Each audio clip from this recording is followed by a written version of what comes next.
COVID-19, guns, immigration. Here's the truth.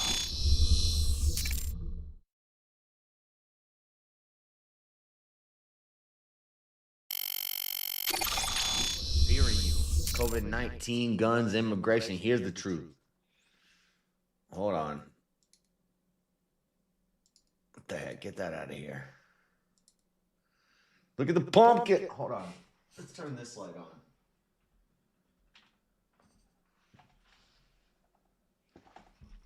Hold on. Where's my controller? Yeah, that looks cool. The pumpkin. It's already starting to wilt, guys, because it's so thin in some places that it's starting to wilt. And that's the Charlie Kirk pumpkin. You can't really super tell that it's Charlie Kirk, but it is what it is. Guys, it's time for the spooky Halloween show. Yeah, I felt like crap yesterday, and I felt like crap the other day, and that's why I took off work, and then I streamed. Fix my sound. Is it doing the thing again?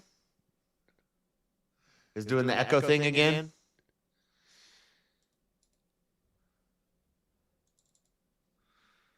Check. Why does it keep doing that? I'm going to save this. Okay, now when I close this, I got to hit save. Save. Okay.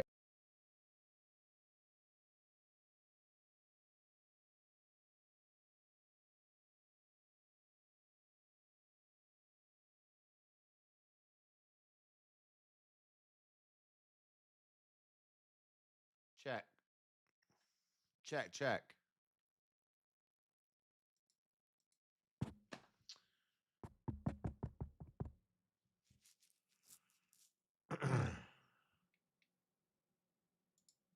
Hello. Okay, it's good now. Now it's good. It's good now, right? Okay, cool. Sorry. Sorry. I fired my sound guy. You know, this is what happens when you fire your sound guy and you do it all yourself. All right. Guys, it's the Halloween show. We got our Charlie Kirk pumpkin here. And hold on one second. Sorry, I also fired my producer. I also fired my editor. I also fired my my script writer. I also fired my sound guy. I fired everybody. I fired my researchers. I fired everybody. I fired them all. I'm the only one left. It's just me, as usual. Okay. Before we get into the Halloween stuff, if this is your first Halloween, this is our 4th Halloween show. We got to start. We'll start with the news as usual, but for the Halloween first part, we have to destroy the pagans as usual.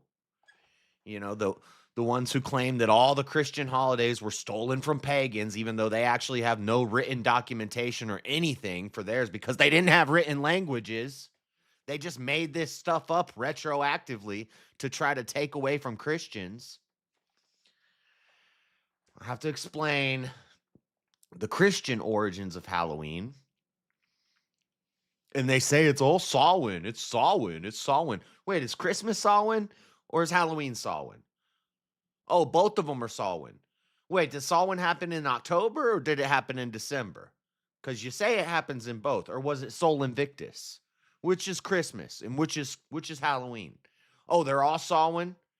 So you just celebrated Samhain for 3 months? No, you didn't, you liars. You don't even know what you're talking about. You don't even know what Samhain was for. There's no evidence that Samhain was a celebration of the dead. You just made that up because you'll say at Christmas time, you'll say it's based off Samhain because Samhain was a celebration of life. They just make crap up. They don't have any written documentation. They don't got nothing. They don't got no history. We got history on our side. We got archaeology on our side. We'll go over the Christian origins of Halloween, why we carve jack-o'-lanterns. Okay, it used to, well, I'm getting ahead of myself. Used to be turnips, but in America it's pumpkins because we got pumpkins over here. They're bigger, they're better, they're juicier. That's how we do it in America. We carve pumpkins. The Christian origins of pumpkin carving and freaking Halloween. Now, the spider webs, that's not really a Christian tradition.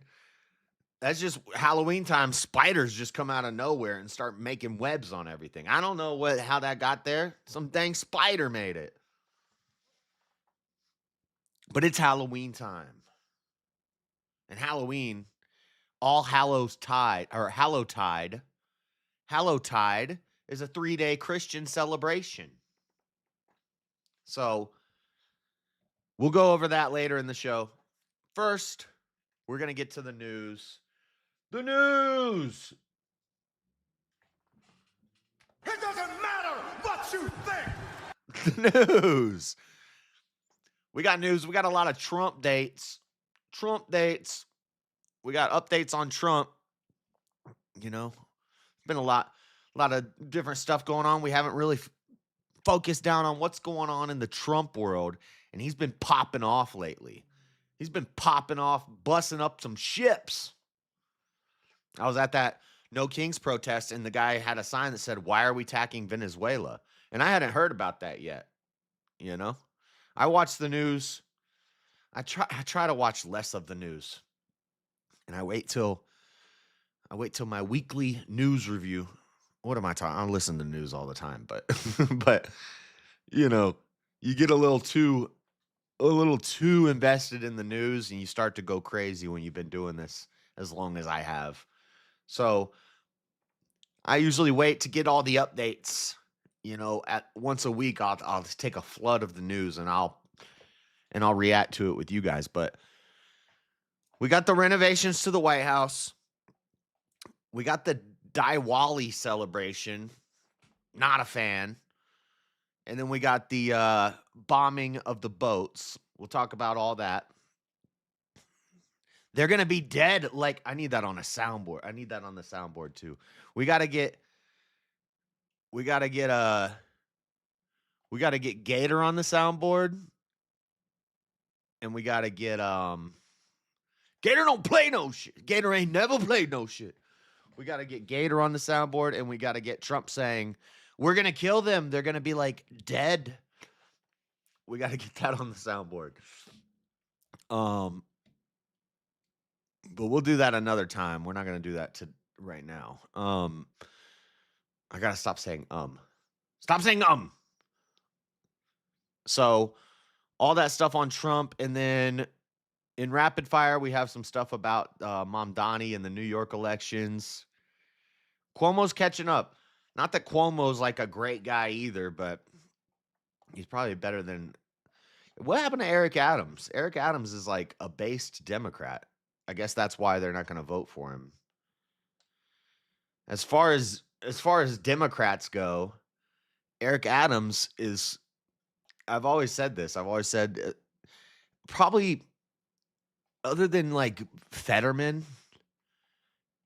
Eric Adams is probably my favorite Democrat. But he's not even in the running. It's Cuomo and Mamdani, and we'll check in on that. Trump is a G.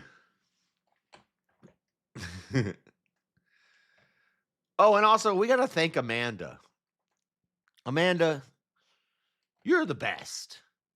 Rome is also the best too, but Amanda comments on every freaking short and every freaking video.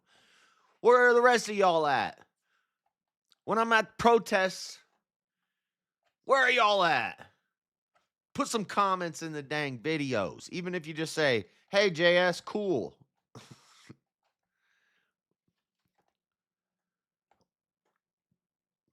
Rome comments on a lot of stuff too. So that's why you got to have some good ladies as your mods. But Amanda comments on all of them. And I appreciate that. I appreciate that. All right, we're going to start about this this renovation. This renovation thing. Let's get into it. All right. That's not one. There we go. All right, $250 million ballroom renovation. Now, they're sharing pictures of this on the internet, and the lefties are losing their mind. He's ripping down the White House. Oh no, he's destroying the White House. What are we gonna do? He's destroying the whole White House. Dude, they'll take zoomed in pictures, and it looks like the whole White House has been leveled from the zoomed in picture. When you look at a zoomed out picture, it's like one little section. And he's going to make a much bigger, much greater, much larger, some say the largest ballroom. Some say, of all presidents, I need the most ballroom. Some presidents needed a little ballroom. Some presidents don't need any ballroom because they probably have vaginas. But I need the most ballroom. He's got extra ballroom. And the lefties are losing their mind. Now, as you see here, it says $250 million ballroom.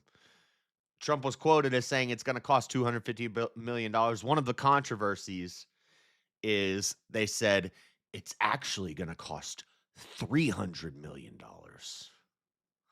But according to what Trump and his team say, taxpayers aren't funding this.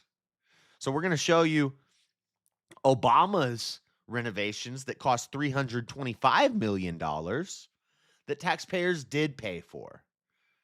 And other presidents throughout history who did renovations to the White House. It's part of the job. When you become president, you're allowed to renovate the White House and add things that you might want. Thomas Jefferson added a wine cellar. I wonder if lefties were complaining when Thomas Jefferson added a wine cellar. Oh no, because there wasn't a such thing as a lefty back then. The Democrats back then were actually somewhat based. It's not that there was no party swap. I need to do a thorough debunking of the party swap. I've probably done it before, but I need to do it again because all these low IQ lefties still seem to believe that there was a party swap, that like they switched sides. They switched sides. The Democrats became Republicans and the Republicans became Democrats. This dude was trying to tell me at the protest that it happened in 1960. In 1960, all the Democrats just became Republicans and all the Republicans just became Democrats. It was not a party swap. It was not an ideological swap. The ideas of the left and the right, and I've talked about this before, they don't change. They're objective. It's not based off of where you are. It's not based off of what time you're in. The political compass, the ideas don't change. What changes is nominalism, the names that they call themselves, and the Overton window shift. So if the Overton window is here and it shifts over here, all the people that were here on the edge before, so here's the Overton window and you lay right here in the center, Overton window shifts way over here. Now you're on the far right. Okay, but your ideas didn't change. So if people weren't dumb and they knew how political theory worked, they would take a step back and they would say, let's not look at it from an American perspective. Let's look at it from an ideological perspective. Let's take a step back and look at the political compass. Where does this person land?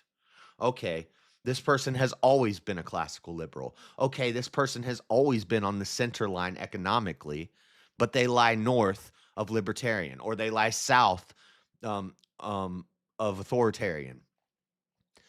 But people don't do that. People just see the Overton window and what's around them, and they say, oh, that person's Tulsi Gabbard is a far-right extremist now. If you think Tulsi Gabbard and RFK are far-right extremists, you're a retard. You're a dumbass, okay? You have no idea what you're talking about, and you shouldn't talk about politics. There was no party swap. All they did is swap the name of the group that backs them. That's all the two-party system. That's all it is there's two big clubs that back candidates, but those candidates within those parties have all sorts of different ideologies. Trump is not the same as Mike Pence, is not the same as the heck's his name, the Mormon guy from Utah that people like, Mitt Romney, Mitch McConnell. They don't all think the same, okay? On the Democrats, AOC is not the same as freaking Elizabeth Warren, as Gavin Newsom. They will lie in different places on the political compass. People don't get it. People don't understand political theory. They just understand what the news tells them to understand. Tulsi Gabbard and RFK are far right now, guys. Did you know the parties, they swapped parties? They switched the name of the group that financially backs them. And now all of a sudden, they've gone from leftist to far right extremists. If you believe that, I got a bridge to sell you. Okay? You're an idiot. That's not what happened. Their ideas didn't change. That's why they say, I didn't leave the left left me. That's the Overton window shift.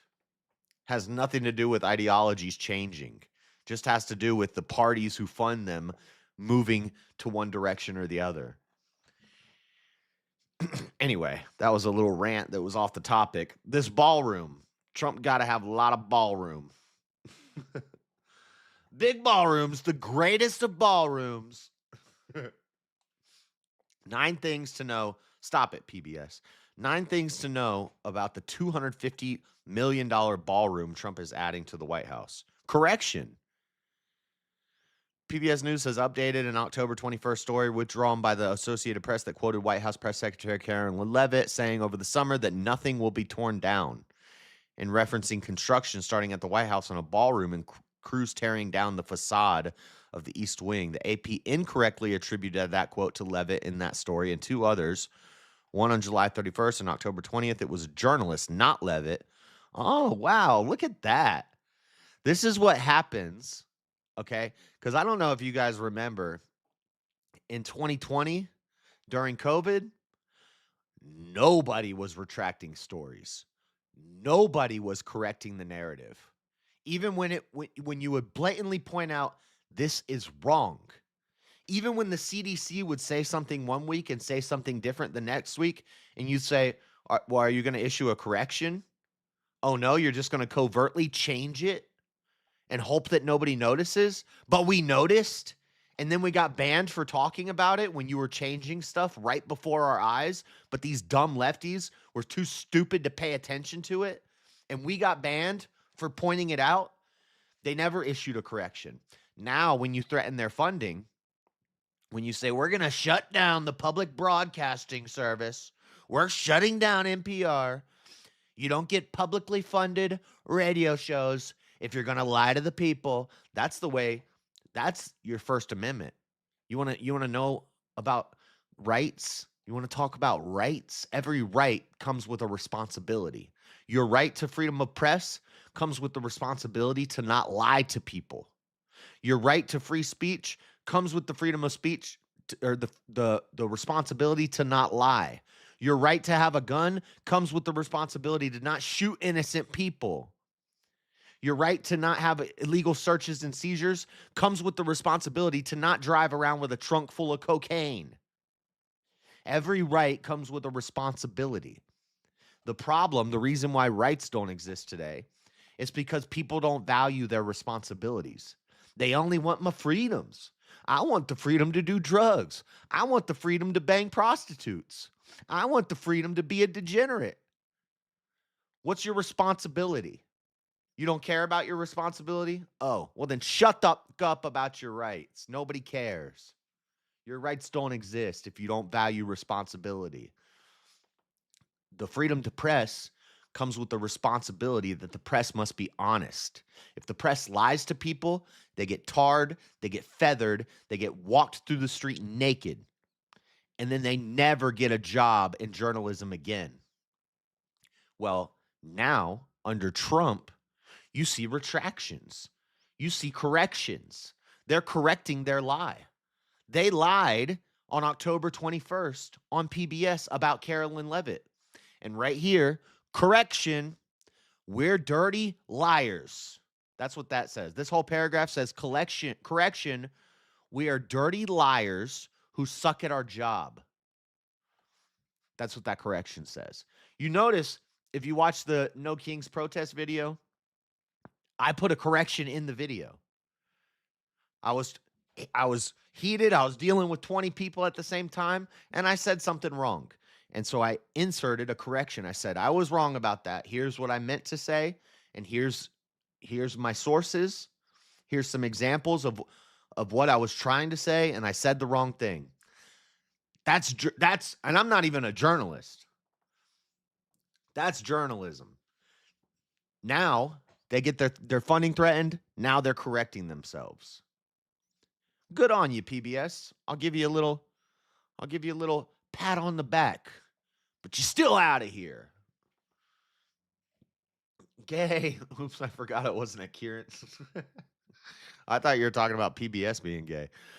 Construction started this week on the $250 million ballroom that President Donald Trump is adding to the White House as construction crews began tearing down the facade of the East Wing where the new space is being built.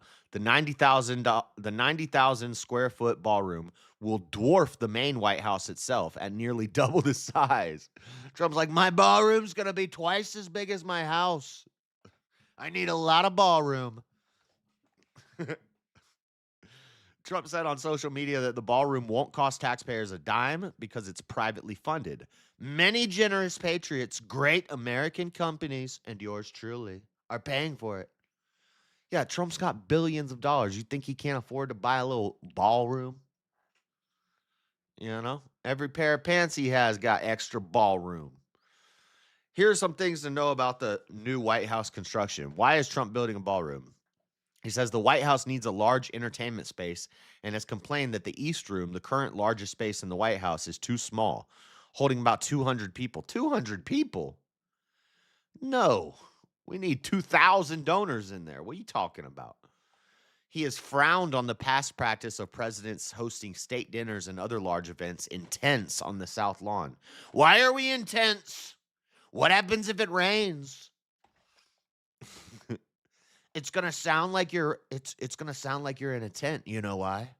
Because you're in a tent. Who is paying the $250 million construction tab? Trump says the project will be paid for with private donations and that no public money will be spent on the ballroom. The White House promised to release information on which individuals and corporations have pledged or donated money and invited some of the donors to the East Room dinner. Look how the media and now the left will call this fascist. I'll call this correct. You know, at the protest, I said the one fascist criteria that I would put on Trump is his dealing with the media. If they don't act right, they get kicked out of the White House. If they lie, he gets them shut down. Now, I was just saying that to placate that guy and give him at least one, throw him out one crumb. But really, that's not fascist. When you hold the media accountable to tell the truth and to not lie and smear certain candidates and not others, that's not fascist. That's correct. That's the right thing to do. So you see how even PBS, the way they're writing this, it seems less biased. That's a good thing. That's a good thing. A president shouldn't be having important events in tents outside. Exactly. You need a big ballroom. Some $22 million for the project came from YouTube. a Google subsidiary, and that's why YouTube's getting lighter on the censorship. That's why they let a bunch of people back. As part of a recent settlement for a 2021 lawsuit Trump brought against the company, the White House has also said, "We're suing you. Now you need to pay us." You know what you can do? You can pay for my ballroom. The White House also has not said how much of its own money Trump is contributing. Why tear down part of the East Wing? The East Wing is traditionally the social side of the White House and sits across the East Executive Avenue from the Treasury Department. It's where tourists and other guests enter for events. The president said on July 31st that the White House itself would remain intact as the ballroom was going up. "It won't interfere with the current building," he said. "It will be near it, but not touching it, and pays total respect to the existing building, which I'm the biggest fan of the White House."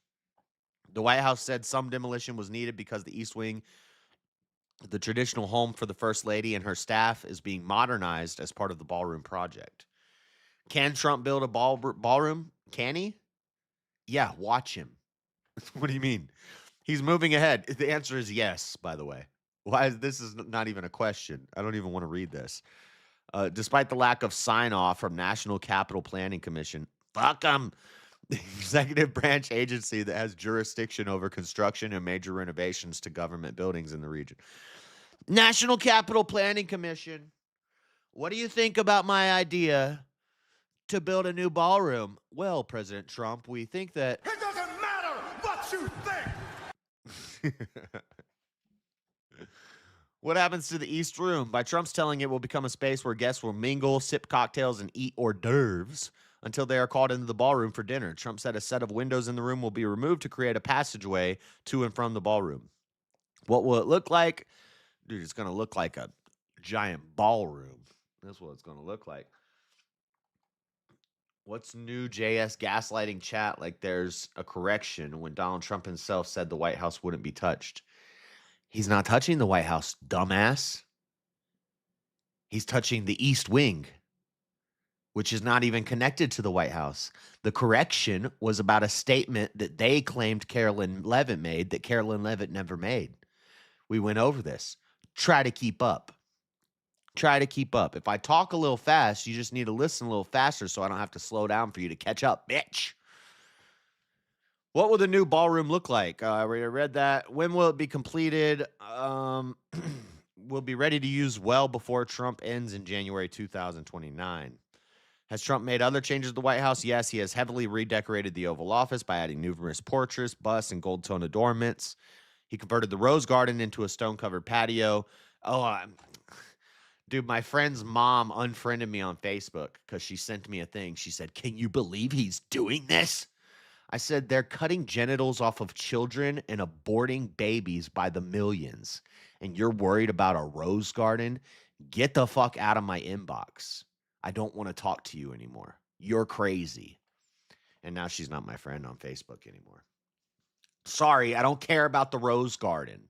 I care about illegal immigrants coming across the country in swarms. I care about babies being murdered, and I care about kids getting their penises cut off. I don't care about a fucking rose garden. How has the construction changed the White House over the years? Presidents have added to the White House since construction began in 1792 for a host of reasons. And Trump aides say his decision to build a ballroom follows that long tradition. Oh,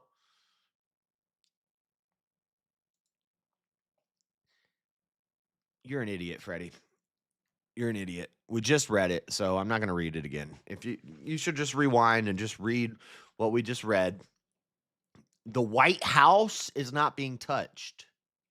The East Wing is not connected to the White House. It's not part of the White House. It was a later addition that another president built, and he's going to make it better. He's renovating it. He's making it bigger and better. And as we're reading now, that's part of being a president. Why am I doing this? Why am I interacting with a retard? Okay. Many of the prior projects were criticized for being too costly or too lavish, but eventually came to be accepted, according to the White House Historical Association.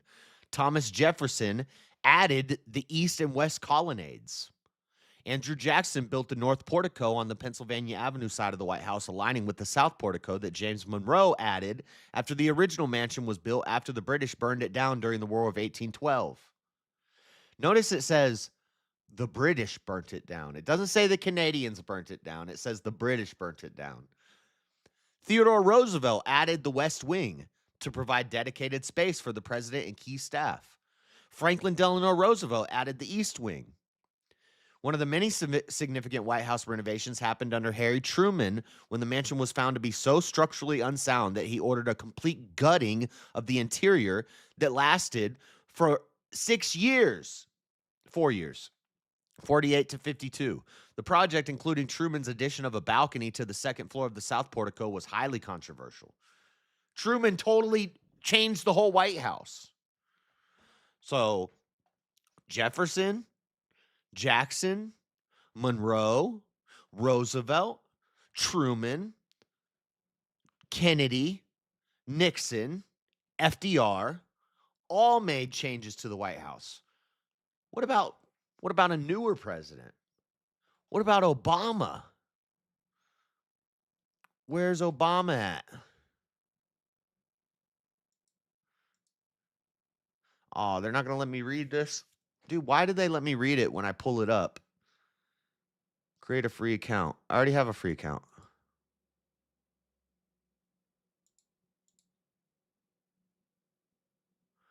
No, I'm not paying you. Renovations of the White House aren't unusual, but Trump's makeover is. Let's see what the New York Times has to say. A $300 million ballroom. Trump isn't wasting any time making it his own project. Far from the first president to leave a mark on the White House, a building that has been changed almost since the day it opened in 1880. Thomas Jefferson, wine cellar, Monroe, Jackson, Roosevelt, Nixon, and Barack Obama added a tennis court to create a place to play hoops. Obama added a $325 million basketball court. So shut up. I don't want to hear nothing these liberals have to say. And do you know who paid for Barack Obama's? It was because he wanted Michelle to have a place to slam dunk. He wanted Michelle to have a place to dunk. A $325 million basketball court / tennis court. Because you got to get your white on and your black on. Sometimes you want to seem white. You're playing a little tennis.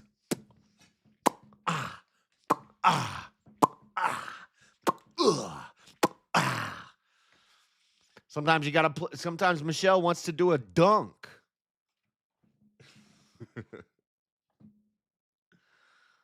That's a t-shirt. Why am I interacting with a retard?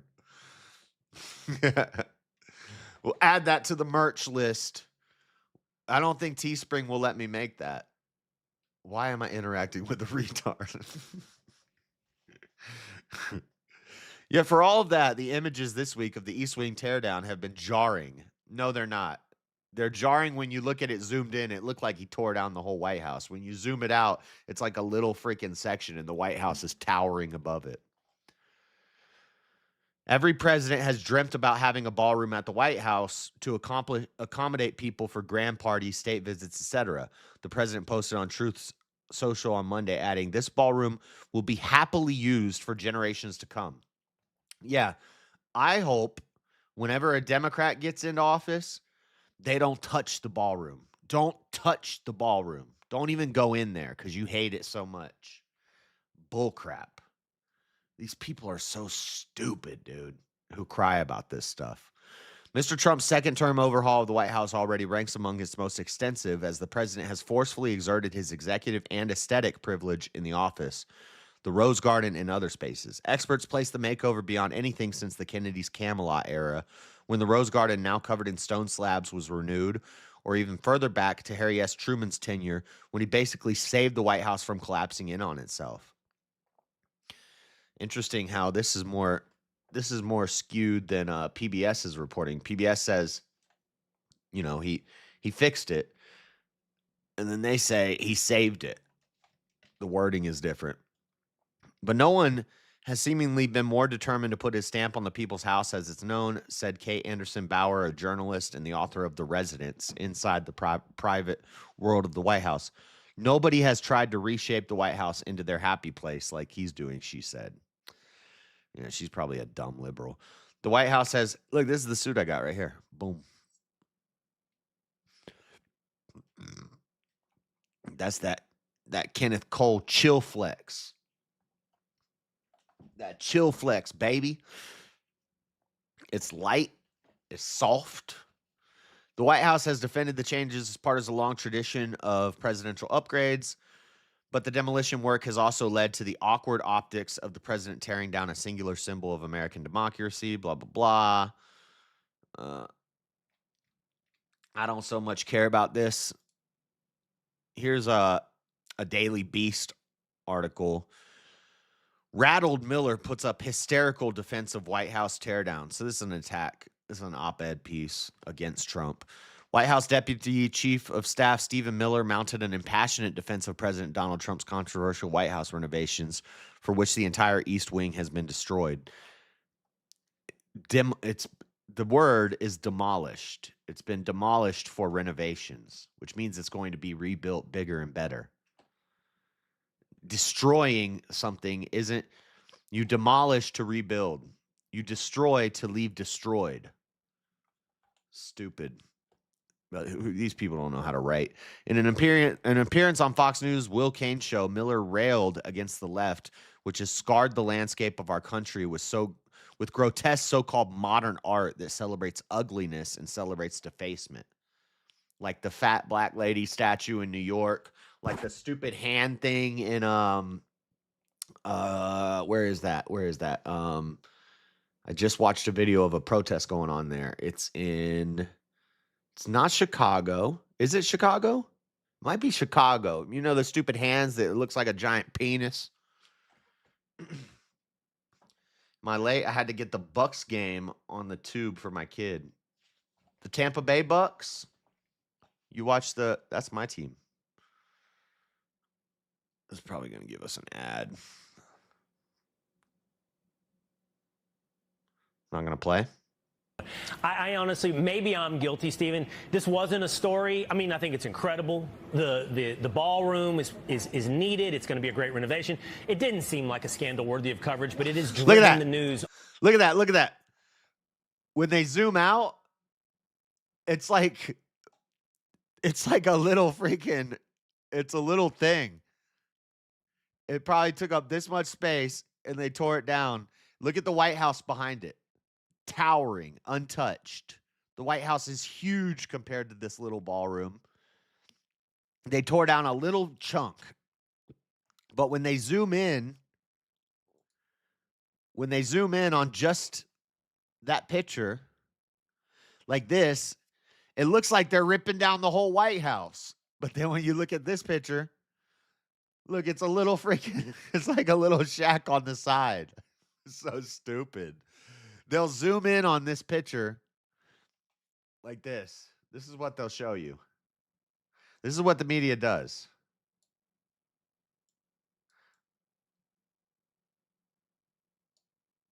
I'm not going to be able to grab this to fix it. I can't even make it big enough. I can't even make it big enough. They'll show you this, and they'll be like, Trump has torn down the whole White House. And then when you zoom out, which I can barely even zoom out enough. This is sloppy. I should have just had 2 pictures ready to go. My bad, guys. My bad, guys. When you zoom out, you see it's a little freaking chunk. People are so dumb. They're so gullible. 30% off men's suits. On the left. The scandal is how Democrats and the left have scarred the landscape of our country with grotesque so-called modern art that celebrates ugliness, that celebrates defacement. The tragedy is a political party and a movement that has ripped down our statues, our monuments. Look at that. They're turning the White House into the white ultra super mansion. Look at this giant addition they're adding. Beautiful. And people are complaining they tore down a little shack on the side. So stupid. Our holidays, our heroes, our heritage. The Republican Party under President Trump celebrates beauty again and beautification again. And just as President Trump has beautified Washington, D.C., scraping off the graffiti that has been all over our nation's capital, been all over Union Station, our areas of transit and work and recreation. Now he's repairing, finally, an area of the White House that has been left in disrepair for decades. The East Wing, which importantly is not part of the White House, it is not part of the residence. It was a cheaply built add-on structure in the mid-20th century, which houses offices, is not a residence, nobody lives there, is badly in need of refurbishment, repair, and renovation. The White House also desperately needs and has long needed a place to hold large events for Americans, for visitors. Dude, we're going to have a UFC fight in the ballroom, baby.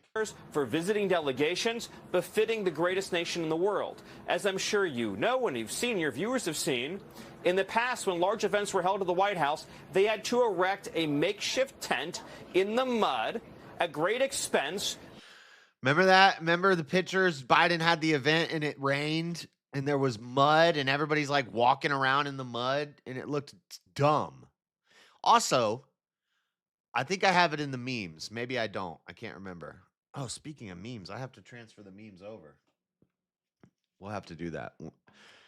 We might skip memes today. I don't know. We'll see. But how about when Biden painted the pillars of the White House rainbow colors and had transgenders flashing people on the front lawn? How about that? How about when men with fake breasts were walking around topless on the White House lawn and the pillars of the White House were painted rainbow? None of you stupid lefties cried about those renovations. Build it up, then tear it down over and over and over again. So every time Obama held a big event at the White House, what would he do? Build a tent, fill it up, tear it down. That's absurd. We're the United States of America. We have to be able to hold events at the People's House in the United States Capitol. You're going to have a world leader come out to your tent? Hey, but we got a basketball court if you want to try to one-on-one head-up fade with Michelle. Michelle can dunk, Let's go to my basketball court. Putin don't want to go on a basketball court and get balled up by your husband, Barack.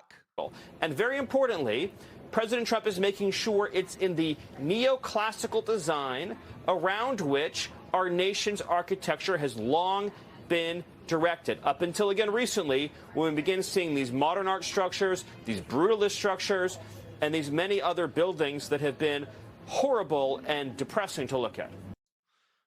Based. All right, let's see what this lady got to say. Of the East Wing is now complete. Satellite pictures show what the White House complex looked like just a month ago. And here's the scope of the destruction on Thursday with the East Wing of the building. The destruction. Oh, my God. This is MSDNC. The destruction of the White House. Entirely gone. It'll be replaced with part of President Trump's... Notice they keep using the word destroyed, destruction, not demolition. When you're talking about construction and renovations, you say demolition. It's been demolished. Now, people might say that sounds worse, but the words mean different things. It's not destruction and demolition. It's not destruction and it hasn't been destroyed. It's been demolished for renovation. 90,000 square foot ballroom, the cost of which has now ballooned to $350 million. The money is expected to come from private donors, including Comcast, the current parent company of MSNBC. as the So your network's paying for it, you dumb bitch. demolition of the East Wing got underway this week. President Trump reversed course on what he said earlier this summer about the project. It won't interfere with the current building. It'll be near it, but not touching it, and pays total respect to the existing building, which I'm the biggest fan of. It's my favorite place. I love it. We determined that after really a tremendous amount of study with some of the best architects in the world, we determined that really knocking it down, trying to use a little section. You know, the East Wing was not much. In order to do it properly, we had to take down the existing structure. Well, Now, did you see this? These two gay black guys are going to tell us about why it's bad. You see this guy? Shaking his head. Now, look at this dude with his fingernails painted. He's going to tell us about why it's bad. Come on. This is the people's house. There are rules. There are procedures. A woman and two gay black men are going to tell us why this is a bad decorating idea. Even you know once it's done, they're going to love it. If they go there, they're going to say, this is fantastic. And once again, everyone's been talking about how the destruction of the East Wing is a perfect metaphor for this administration, and it absolutely is. He could not care less about what the East Wing means to the American people. He couldn't care less about the Nothing. Nobody cared about the East Wing until this happened, and they're just looking for a reason to be pissed off at Daddy Trump. role Some call him Daddy. of Congress. He doesn't care. He couldn't care less about the role of accountability. He is running roughshod over the country, and that right there, what we're watching right there, is just the perfect metaphor. I can't tell you how. Wait till they start rebuilding it. there's a couple of things for me. Is one, the reason that when people go to the White House, they go, wait, it's so much smaller than I expected. That was the point, because our founders, as nightmarish as they were on some policies, like slavery, they knew that the kind of place that they wanted the head of state to live in wanted to be more. They wanted it to be more humble. They didn't want it to be huge. They didn't want it to look like a palace. That's why it's not gold encrusted until recently, right? It is that the was perfect. very important to them. Two, he lied about not destroying it. A couple months ago, when this first came out, No, he said he wasn't going to destroy the White House. He's not destroying the White House. He's destroying an office building that's not attached to the White House. It's not part of the residence. It's the East Wing. It was an addition that was made later, not part of the White House, and he's making it a bigger addition, which is no different than what the other guy did who built it in the first place. He's just making it bigger and better. But this guy with an afro and fingernails is going to tell us why it's bad. But that dude was right. It is a perfect metaphor for what Trump's doing to America. Because they're looking at the demolition that's happening, and they're saying that's a perfect metaphor for what Trump's doing to America. What happens when he starts to build it? If you build it, they will come. When he builds it and when he completes it and it looks amazing and beautiful, is it still going to be a perfect metaphor? Yes, sometimes you have to break something down to build it up. These people are so stupid. I don't know how any man could side with this guy. Freddie, you, sir, beta. are a beta. If you're on the same side as this woman and these two gay guys, and this guy with an afro and his fingernails painted, you're a toe gaff. That is gay. You need to stop. You need to reconsider your life choices. He looks like a gay Lionel Richie. They weren't going to touch Look at his fingernails. He's got long painted fingernails. the East Wing. Just heard him say it. And then they Look at his fingernails. I have nice painted fingernails for TV. Oh. This is the guys that are on your team, Freddie. Good job, buddy. Beta. So beta. All right, so that's the renovations. Earlier in the week, I think it was last Monday, actually, we had a celebration of the Diwali, if I think I'm pronouncing it right. A lot of MAGA's not happy about this. Personally, I don't like it, but I get it. We even had somebody come in the chat and they're like, Trump had a beautiful Diwali Hindu celebration today, which proves America is not a Christian country. No, what it proves is he's pandering to the voter base and to everybody. He's pandering to these rich Indians so he can get money out of them.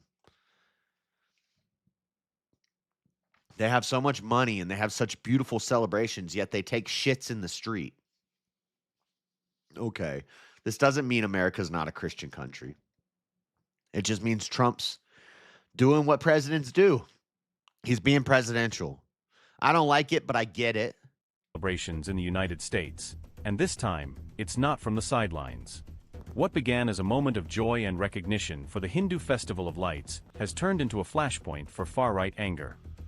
This year, several U.S. states, including California, officially recognized Diwali as a statewide holiday. It was seen as a step forward for diversity and inclusion, but not everyone was celebrating. Members of the MAGA camp, the Make America Great Again community aligned with Donald Trump, went on a spree of hateful online comments aimed at Hinduism and those celebrating Diwali. Even people within Trump's own circle weren't spared.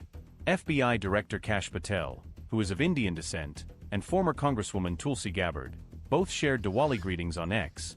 But what and J.D. Vance's wife, and dude, India is slowly creeping in. Probably because they want to get away from the doo-doo in the streets. So they're going to start doo-dooing in our streets? We already got homeless people doing that. No.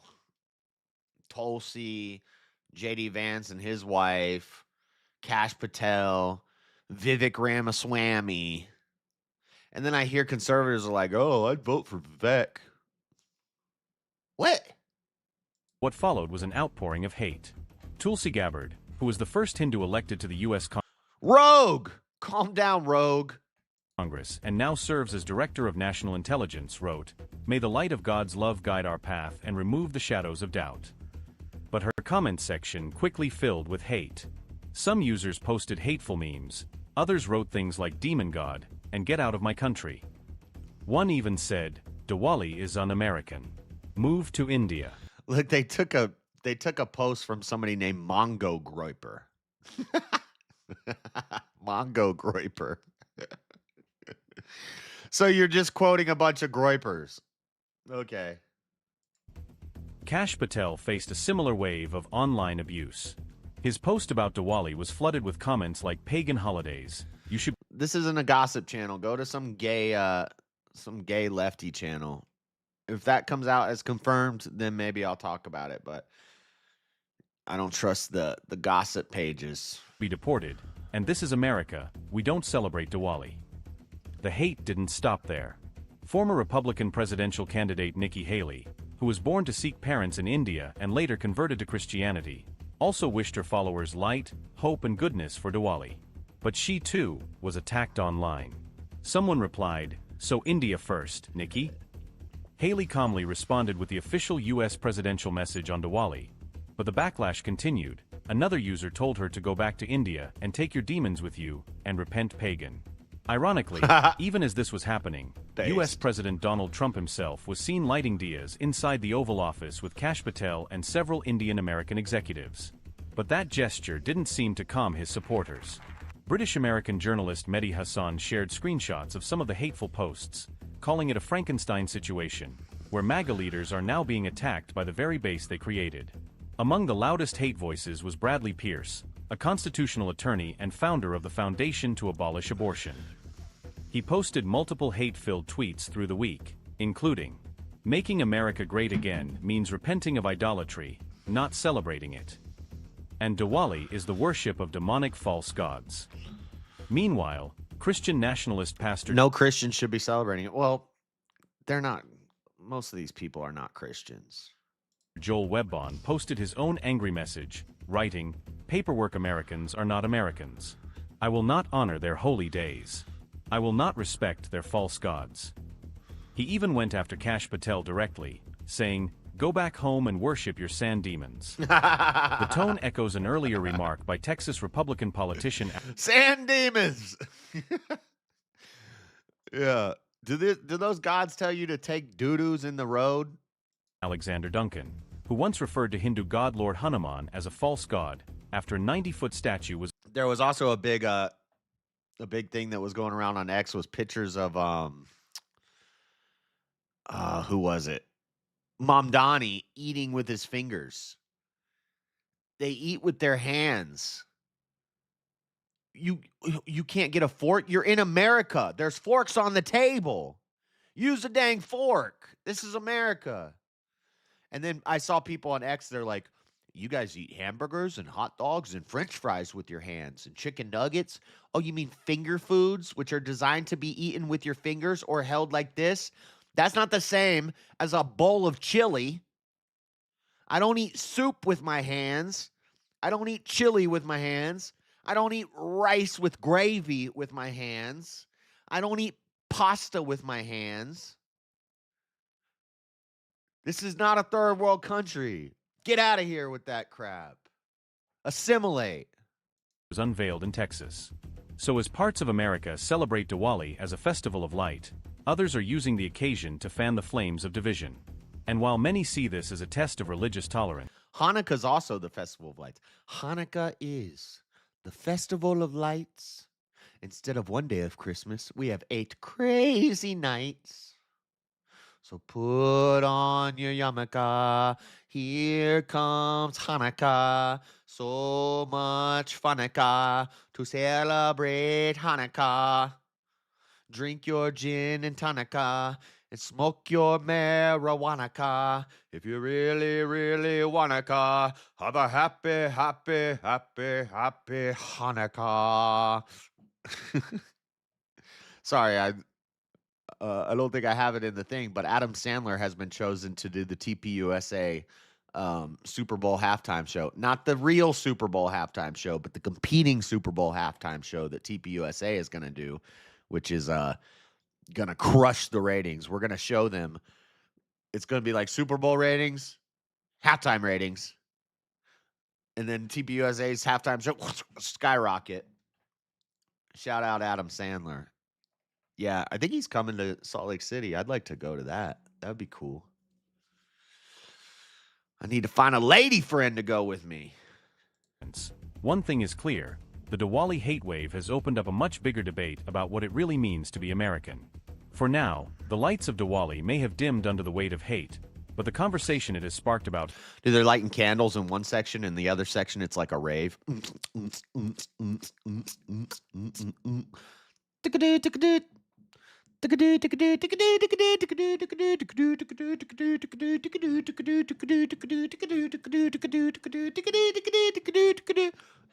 Sorry. Okay. Woosah. I need to calm down. Sorry, I got a lot of sleep.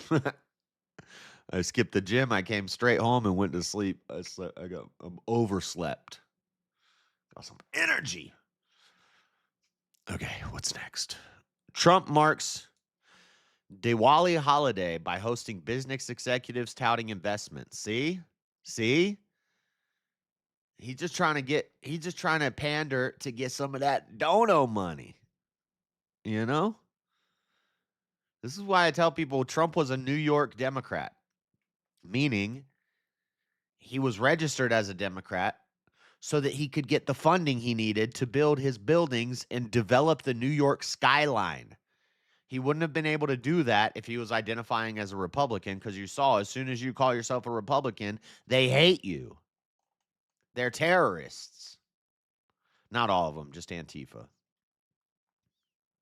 Speaking of Antifa in Portland at the ICE protests, they've been shut down, boys. They gone. There's more Trump supporters there now than there is Antifa. They got ran off.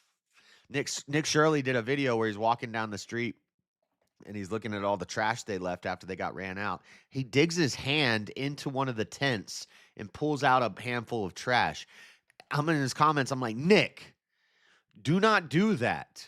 I guarantee you there are a bunch of dirty used needles in there. Do not reach your hand into those tents and into that garbage. You get poked with one wrong dirty needle, it's going to be a problem.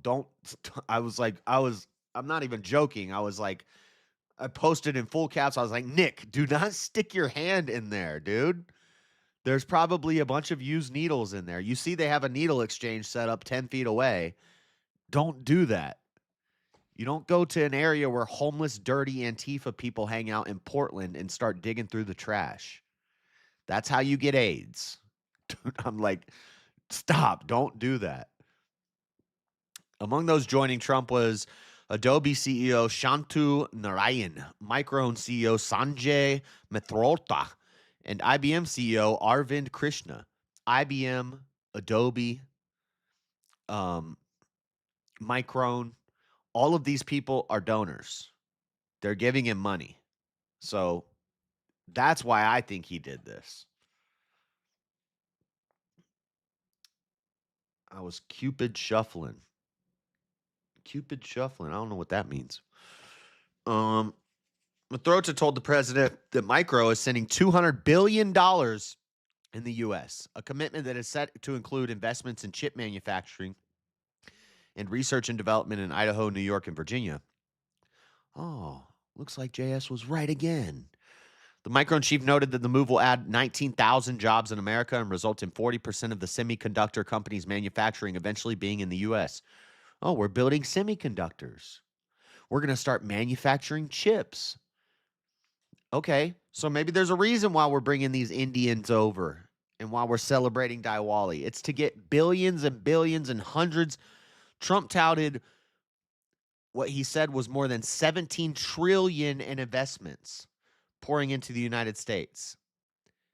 The Oval Office event was meant to commemorate the Hindu holiday of Diwali, which typically falls in October or November, and this year kicked off on Monday. The multi-day festival of lights that is largely celebrated in India symbolizes the triumph over good over evil and often is recognized by Jains and Sikhs. Trump opened his remarks with, "Great festival, warmest wishes to the people of India. Now give me all your money and build some chips for us so we don't have to rely on China." So that's why he did that. I don't think Trump cares about Diwali or even knows what it is. Trump is just trying to get more investors and start being self-sufficient in our chip manufacturing, building the factories in America. That's what's happening. What else we got? Newsweek, Trump fumbles the Indian ambassador's name during Diwali celebration. I'm not going to read this, but that headline's funny. It just proves my point more. Trump doesn't care about this holiday. Trump doesn't care about these people. He just wants the donations. He wants the funding. He wants the tech. He doesn't even know the ambassador's name. He's just like, oh, are we celebrating Diwali? Diwali. What is your name, Mr. Ganchatunka Inka Bunga? I don't know how to say that, but how much money will you be giving me? $200 billion? Oh, very nice. I love this holiday. Based. That's the truth. You want the truth? You can't handle the truth. All right, last Trump update.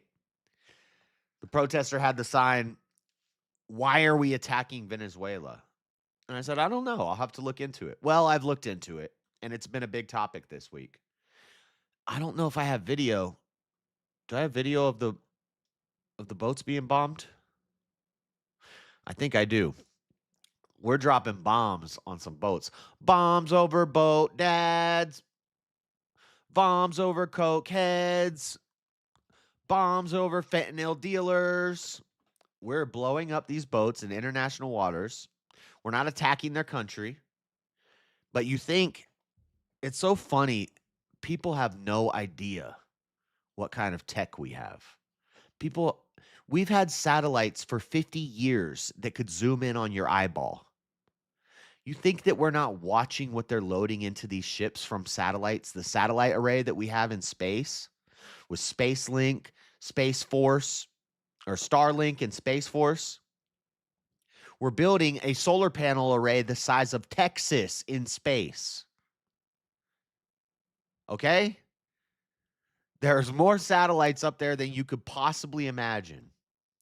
And they have technology that is capable of zooming in and identifying you by your retina.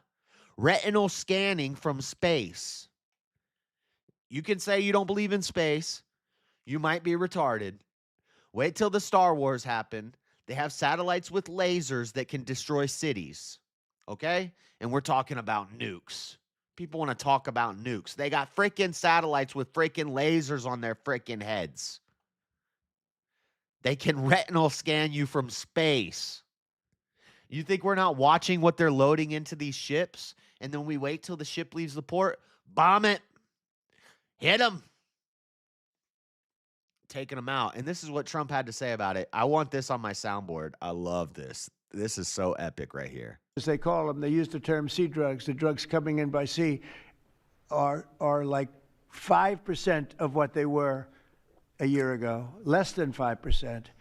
So now they're coming in by land, and even the land is concerned because I told them that's going to be next. You know, the land is going to be next. And we may go to the Senate, we may go to the, Congress and tell them about it. But I can't imagine they'd have any problem with it. I think, in fact, while we're here, I think it's a good idea, Pete. You go to Congress, you tell them about it. What are they going to do? Say, gee, we don't want to stop drugs pouring in? I don't see any Lawson going. No reason not to. They'll always complain, oh, we should have gone. So we're going to definitely, I'd like to just tell you, let's go. We'll go. We're going to tell them what we're going to do, and I think they're going to probably like it, except for the radical left lunatics. And Mr. President, if you are declaring war against these cartels and Congress is likely to approve of that process, why not just ask for a declaration of war? Well, I don't think we're going to necessarily ask for a declaration of war. I think we're just going to kill people that are bringing drugs into our country. Okay? We're going to kill them. They're going to be like dead. Okay? Yeah. Well, I don't think we're going to necessarily ask for a declaration of war. I think we're just going to kill people that are bringing drugs into our country. Okay? We're going to kill them. They're going to be like dead. Okay? Based. We're going to kill them. They're going to be like dead. Love it. All right. U.S. to send aircraft carrier strike group to Caribbean in an escalation of boat strikes. From NBC News. Hexa said Friday that the U.S. struck a boat allegedly carrying drugs in the Caribbean Sea in at least the third such attack this week. Let's wait till this ad plays. 3 more seconds. All right, let's listen to this. The Trump administration's war on drug cartels. The Pentagon announcing the USS Gerald R. Ford, the Navy's largest aircraft carrier, and as many as 5 destroyers and dozens of aircraft are heading to Latin America. This after a massive show of force yesterday. The U.S. flying 2 B-1 bombers towards Venezuela, turning around just 50 miles off the coast, according to a defense official and flight data. And separately striking another alleged drug boat overnight, the administration saying they killed 6 Tren de Aragua cartel members smuggling drugs to the U.S. It's the 10th boat struck so far. The administration gotcha, bitch. Boom. Saying 43 people have been killed during the strikes, releasing 4 boats, 43 people. Now, this is not actually legit math. This is Trump math. But if 100,000 people die from fentanyl overdoses from fentanyl that comes over the southern border illegally, every year, 100,000 people dead. Trump said each of those boats saved 25,000 people. And I don't totally disagree. So if we lose, 43, what's that, 11? We lose 11 Tren de Aragua members per boat, but we save 25,000 Americans. Yes, that's justified. Yes. No, that is not murder. That is a justified killing of illegal criminal drug smugglers who are killing Americans. They're murdering Americans. We're killing them. Videos, but not providing additional evidence. President Trump saying the strikes save American lives when people getting too soft these days. Oh, we shouldn't kill anybody. Killing is justified.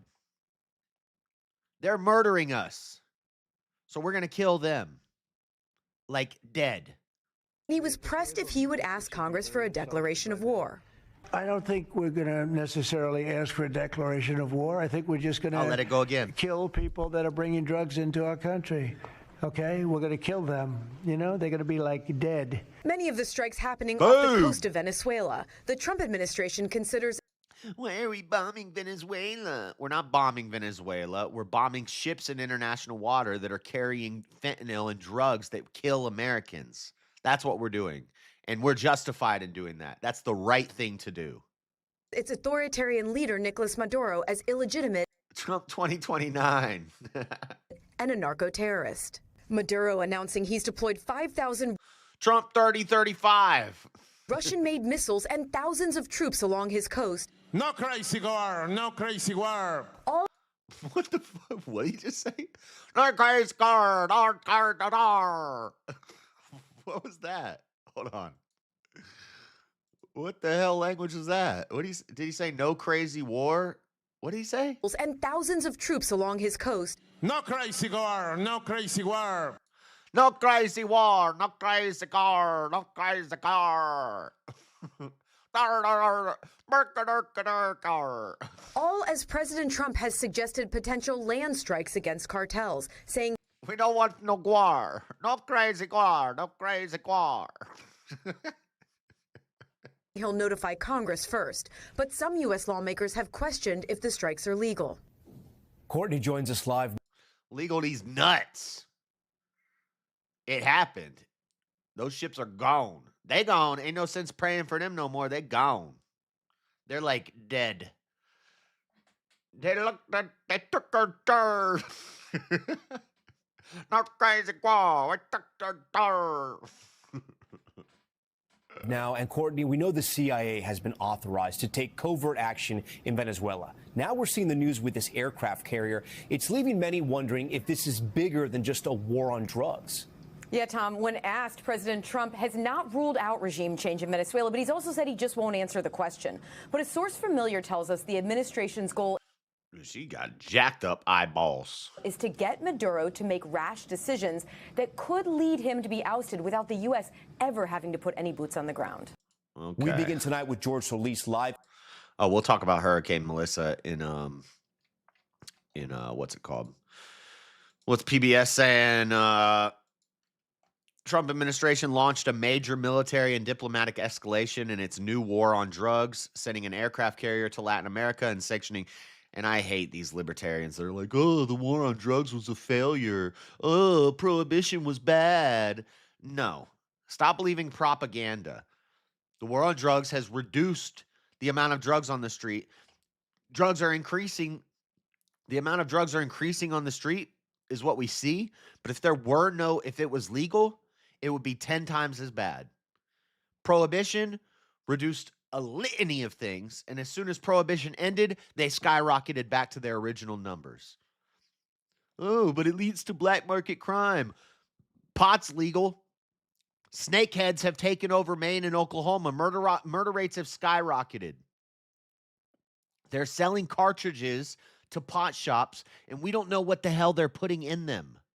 They could wipe out all the potheads in America in one fell swoop if China wanted to. It's a biological attack.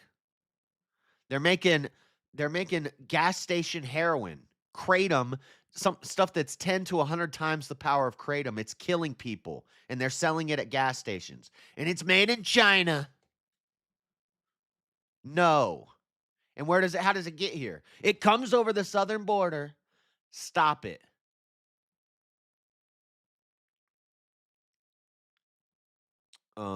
It comes after the U.S. has increasingly targeted political leaders it opposes across the region, and as the military has launched an unprecedented number of deadly strikes in the Caribbean. Nick Schriffen reports the Trump administration launched a major blah, blah, blah. Let's just listen to this article from NPR. Garbage. Where is it? Wait, where'd it go?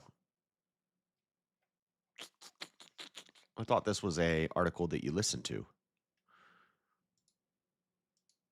Oh, no, that's the one we listened to. Okay, so that's the boat attacks. Let's move on. Lastly, last story of the main news. The Young Republicans group chat. This has been a viral story. This has been popping off. This viral story has been popping off. Basically, the Young Republicans group chat. It's probably a lot of groypers, probably a lot of trolls, and the left is freaking out about it. I'd love to see. I wonder if they've ever been into the Antifa Telegram. Probably not. How come there's no news stories about what they're talking about in the Antifa Telegram? Oh, but Antifa is not an organization. It's just an idea. Well, that's weird because they have a Telegram where they organize and where there's leaders. There's leaders in different chapters in different cities, and they organize rapidly. They have battle strategies. They set up. They have the line of mums. They have the black bloc, and then they have the civilians in the middle. They have the journalists. They have the green hat lawyers. They have the green vested peacekeepers, 5051, Indivisible, NGOs financing them, George Soros backing dollars, money going to these NGOs that support these groups that rapidly act and mobilize to attack cities and federal buildings. They are a terrorist group. Why don't you report on their Telegram group chat? Oh, you don't know how to get to it? How come I know how to get to it? How come I know how to get to it, but Politico doesn't know how to get to it? They know how to infiltrate the Young Republicans group chat. They know how to infiltrate Trump's Telegram chat or whatever the signal chat, but they don't know how to get into the Antifa Telegram chat. These people are liars. I love Hitler. I shouldn't. From Politico, headline, quote, I love Hitler. I didn't say that. Don't clip that. Don't clip that, guys, please. Don't. I'm quoting from what's on the screen, okay? Leaked messages expose Young Republicans' racist chats. I'm not even going to read these. Yeah, I'm not. They love the watermelon people. I'd go to the zoo if I wanted to watch monkeys play ball. Also, we are officially under consideration for a Trump endorsement. Great. I love. Stay in the closet, Togaff. This girl is fully retarded. Yo. Yo. When do we start bullying, dude? Oh, man. Leaders of young Republican groups throughout the country worried what would happen if their Telegram chat ever got leaked, but they kept typing anyway. They referred to black people as monkeys and the watermelon people.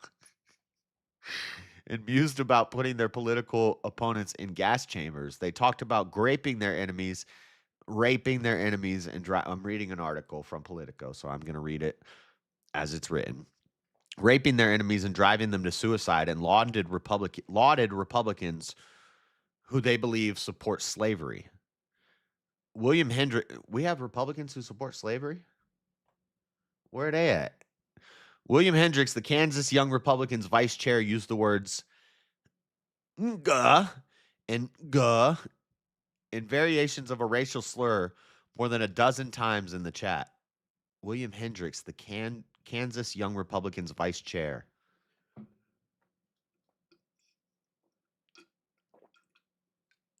Bobby Walker, the vice chair of the New York State Young Republicans at the time, referred to rape as epic. Oh, my God. Oh, this is a bad look. Peter, this is a bad look. This is not a good look.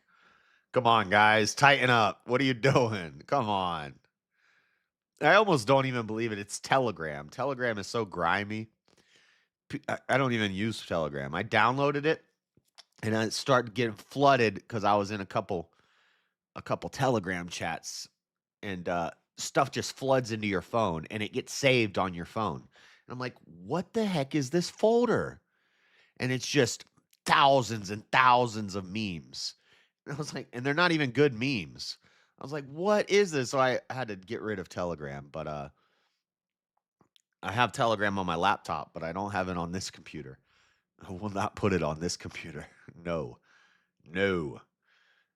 Guinta was referring to upcoming vote on whether he should become chair of the Young Republican National Federation, the GOP's 15,000 member political organization for Republicans between 18 and 40 years old.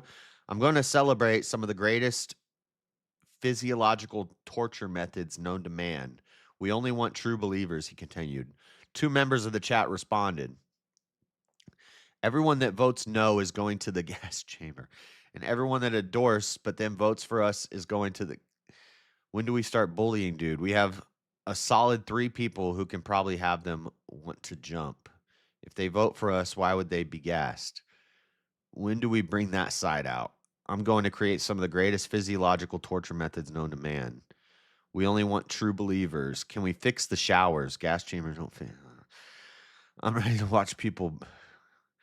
We got to pretend that we like them. Hey, come on, take a nice shower. Oh, man, this is rough. This is rough. Not a good look, guys. Come on now. Tighten up. Tighten up. I know I say some edgy stuff, but I ain't saying that. I ain't going that far with it. Dang.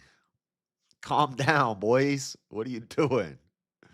This is not how we win. It's not good. Oh, man. Okay, what's NPR saying? Let's listen to this. Better not play an audio This message ad. comes from Vital Farms, who works with small American farms to bring you pasture-raised eggs. Click the play button to hear from pasture-raised egg farmer Tanner Pace, who shares this. Sorry. Administration is still looking for a new head of the Office of Special Counsel.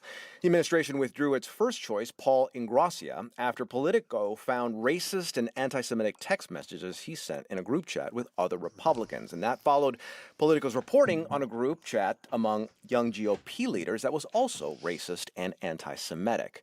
Political reporters Calder McHugh and Catherine Kim wrote about those texts and their impact on Republican politics, and Calder joins us now. In your article, you refer to some of these young Republicans as edge lords. What's an edge lord? Yeah, so it's somebody who is extremely online, spends a lot of their time on the internet, and is really looking to make other people online angry. That's their main thing that they're doing. So they're pushing the boundaries. There's a lot of offensive humor. There's shock value. And a lot of this has become commonplace. Hey, Dean, how about if Freddie says something retarded, don't repeat it? How about that? In many of the online communities that young far-right people frequent. Okay, so could it just be that then, that these people are taking the most crude approach possible to make people angry instead of being actual racists? I put you in timeout for a minute. If Freddie says something stupid, don't repeat it in my chat. I think that's certainly some of it, but you know, when you start to talk, when you start to say stuff like "I love Hitler," you know, in these group chats, I think that, you know, obviously a lot of it is shock value, but you know, that starts to become real life. You start to think that way. You start to you know, orient your life in that direction. So I think that we can't just entirely discount this as simple, puerile online humor. Okay, now the headline of your piece is the leaked young Republicans' messages could be the future of politics. So how deeply has such extreme speech really kind of seeped into the mainstream? It's Telegram. It's not in the mainstream.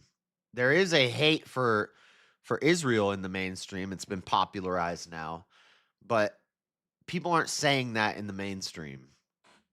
They're saying it. Groypers are saying it. And group chats are saying it in Telegram. Mainstream.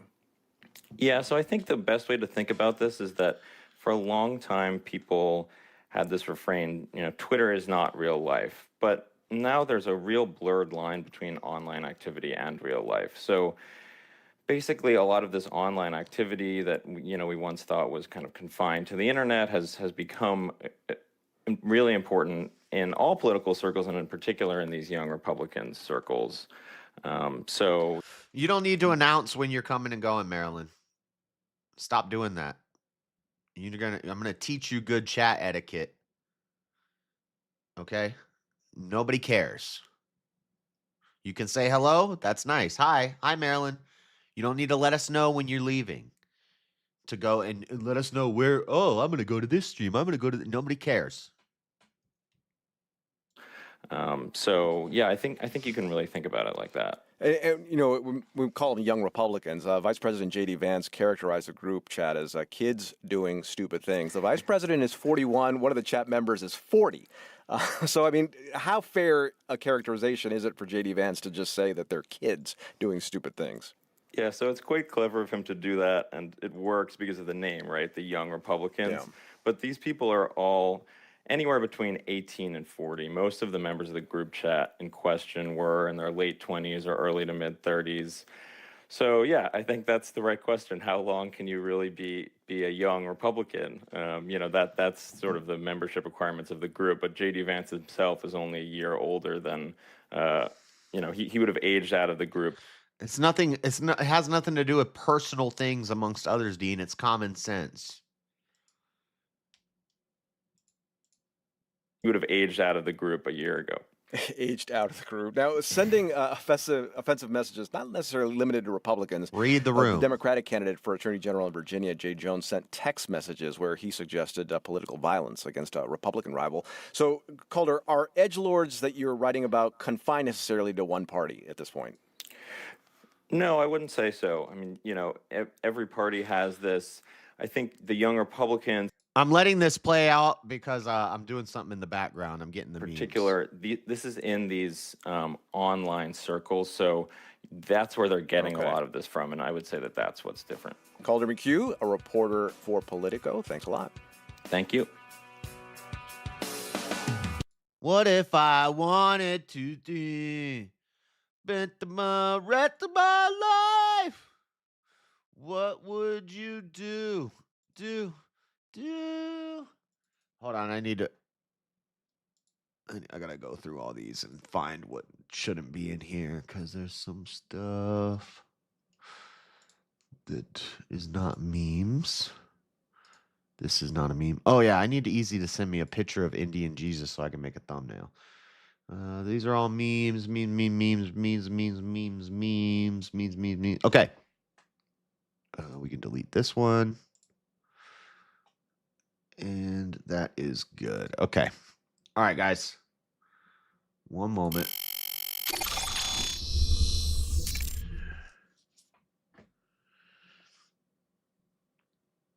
Yep, that's right. You better watch out. You might get banned. We forgot to do a goal. Well, there's the dono bar.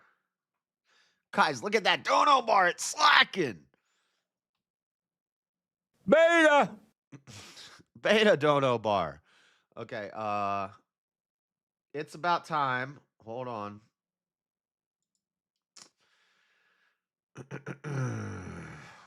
Studio mode. Let's go here. We'll change this. 1 second.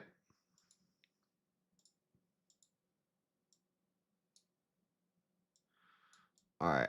I was thinking maybe we wouldn't do memes today. There's not a lot of rapid fire news, though.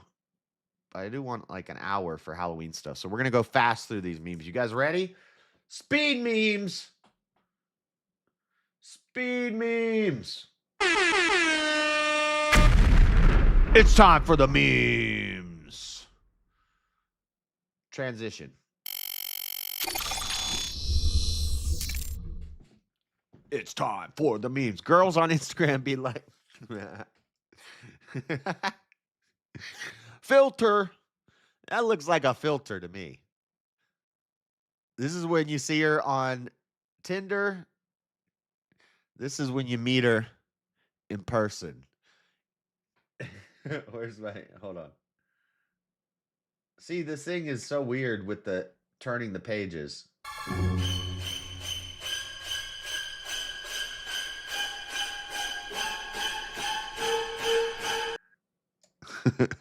Okay.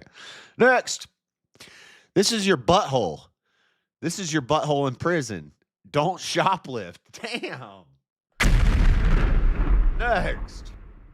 Before and after college. Feel like a brand new person. Wow. Cute girl. Weird looking guy. It's a man, baby. Wow. Next. Had to order pizza because somebody didn't feel like making dinner tonight. Hey, we got the pizza though, boys. Let's go. Let's go.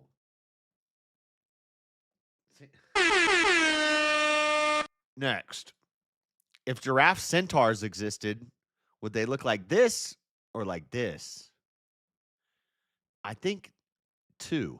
I think they would look like two, right? Giraffe centaurs. What do you guys think? Next. Oh, these are a bunch of Antifa members that were arrested in Portland. These are the future saviors of our country, right? No, these are terrorists. This is their best. This is their best. This is their leaders. This is who they're sending. This is who they're sending to the battle, to the front lines. Wow. And you are all locked up for being terrorists. Good luck. Next. Democrats enjoy their favorite pastime of holding all-white rallies. Good job, Democrats. The party of the KKK. No party swap. They still are. Next.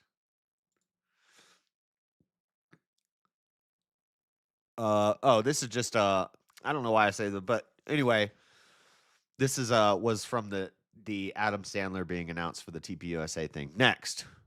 Newsom asked public to help design new California coin, instantly regrets it. This is the California coin, the California quarter. It's going to have color fire color. Dang. I like it. No? No? Next. It's not his house, it's your house, and he's destroying it, says Hillary Clinton. Then this guy says, your husband had sex in the Oval Office. You should probably sit this one out, Hillary. You should probably sit this one out, Hillary. Murderers. Yeah. Oh, Clinton, he murdered a guy. What do you think about the Hillary? What do you think about the White House renovations? It's not his house, it's your. It doesn't matter what you think. That's right. It doesn't matter what you think, Hillary. Next. Trump adding the Elizabeth Warren wing. Nice. Next. Trump is defiling the sacred grounds of the White House. Huh. But who did this? Who painted the pillars rainbow and had topless transgenders in the front lawn of the White House? That wasn't Trump. Who's defiling what? Next. Humans may be fueling global warming by breathing. New study. Uh-oh. Who is causing the global warming? You are. You're the one causing global warming. Actually, we've talked about this before. When they talk about carbon emissions, carbon taxes, reducing the carbon, just know your carbon. When you breathe, that's a carbon emission. You are carbon. When they talk about reducing the carbon, they're talking about reducing people. It's eugenics. It's mass death and murder. That's what abortion is. It's eugenics. It's population reduction. You are carbon. Your carbon footprint is you. Next. Now you see why a deer's eyes are on the side. Dang. Definitely got to put those eyeballs on the sides because that deer look goofy. Next. Just in, Florida man robs bank, makes stop at KFC. Fascinating behavior. Wow, I'm going to go black watching today. Everyone better hold your breath. Hold your breath. Next. I specialize in roofing. Dang. No? No, you don't like that one? You don't like that one? I like it. Good joke. Next. Since The Matrix was released in 1999, cell phones have been replacing landlines and payphones. The only way that we were shown how to get out of the Matrix. We can't get out anymore, guys. If you haven't made it out of the Matrix yet, you're trapped there. You're trapped there. You're done. Next. Mike, please don't wear the shirt. But this is why I bought it, Susan, for the airport. It's not gay if it's TSA. Not gay if it's TSA, baby. Next. I locked my keys in my car next to the abortion clinic. It was so awkward asking them for a hanger. Dang, no? No? You guys don't like that one? Next. My dad has a landline? Oh, shoot. Well, we know how we can get out of the Matrix. We're all going to Robert's dad's house. Next. Jehovah's Witnesses don't celebrate Halloween. I guess they don't appreciate random people coming up to their door. Huh. How about that? Next. Dante's DiGiorno. Dude, I want to try. This would be a challenge pizza. We need to get this challenge pizza. Dean, we need this challenge pizza made.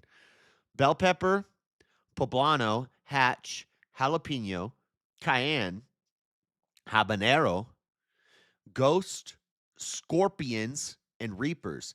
Now, the problem is when you cut the pizza, you get the triangle, the slice. When you get that slice, you eat it from this end, which means you would go from hot to cooler. You'd have to eat it for the challenge to be correct. You'd have to eat your slice backwards.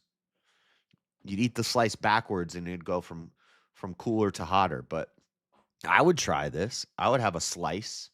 I would do the challenge. We're going to need this pizza. Dante's DiGiorno. It's not delivery. It's DiGiorno. Next. Are you really going to question every single thing on the news? Me. Yes. This is a Halloween costume right here. I'm Foil Man. Next. In honor of October 7th, Mundani paraglides into campaign event. Oh, no. Oh, no. Not good. Not good. Next. How the fuck a computer gonna ask me if I'm a robot? Motherfucker, you a robot.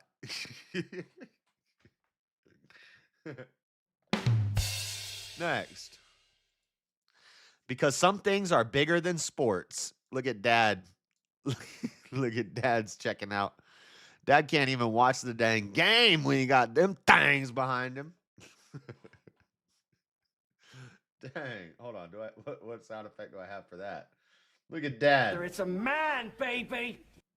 Yeah, he's trying to find a new baby mama. 18 years, she got one of your kids, got you for 18 years. Next. Open carry, porcupine. Concealed carry, skunk. Based. True story. Next. Her, I have ovaries. Him, is that why you overreact? You ain't got the answers, man. I've been doing this more than you. You ain't been doing the education. Bro. Next. My body, my choice, right, dear? No, COVID is different. Why? It's about others' life, not ours. Like a baby's? You're a racist. Why are you gay? You're a racist. Next. My wife was so sick this morning. I had to carry her to the kitchen to make me breakfast. Dang. Let's go. Next. Our problem, the United States. Also not our problem. Not our problemo. Not our problemo, Latin America. Also not our problem, Africa. Not our problem, mate. Australia. Himor problemo. Russia. Also not our problem. The England. Also not our problem, A. Not a problem, A. In Canada. Sad penguin noises from Antarctica. Dang. Antarctica penguins. Beta! Next. Money can't buy happiness. Billionaire Richard Branson. He looks pretty happy to me. Richard Bronson out here looking happy in a mug. He's paragliding with 3 women just dangling off of him. I don't know. Looks like money can buy happiness to me. Next. Lithium mining for electric cars. It looks like a crater. Oil drilling for gas cars. Look at these happy cows. Oil cows are happy cows. Next. 1950. In 2025, we will have flying cars. 2025. Do not eat this wrapper. Dang. Two mentals don't make a non-mental. Next. When you open your eyes for the first time and see that your life is going to suck. Dang, Harley Quinn had a baby. Dang, Chris Farley Quinn. What the? Next. Me, 5 minutes after watching the USS Liberty documentary. Black attack helicopters. They're turning the freaking frogs gay. Next. Hail! Meteorologists have weighed rainbows and found out they're pretty light. Get it? They're pretty light. You guys get it? No? No? Anybody? No? Okay. Next. AOC has a meltdown when she finds Trump's new ICE agent hotline at the soda fountain. Press for ice. Press for ice. Dang. Poor AOC. Next. Columbus explaining to natives that our diversity is our strength. Guys, I just got some blankets for you. Our diversity is our strength. Natives. Dang. It's a man, baby.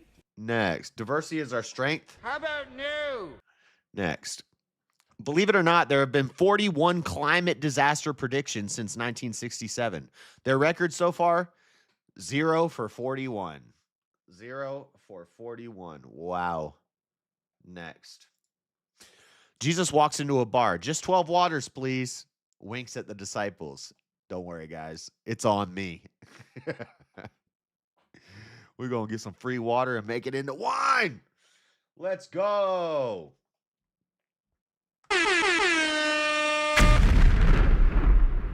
That's it for the memes.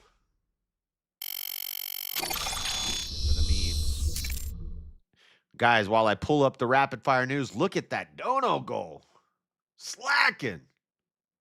Okay. Let me see. Studio mode. Go here. What are we doing next? Reels and rapid fire. We got 15 minutes. We need an hour for Halloween stuff.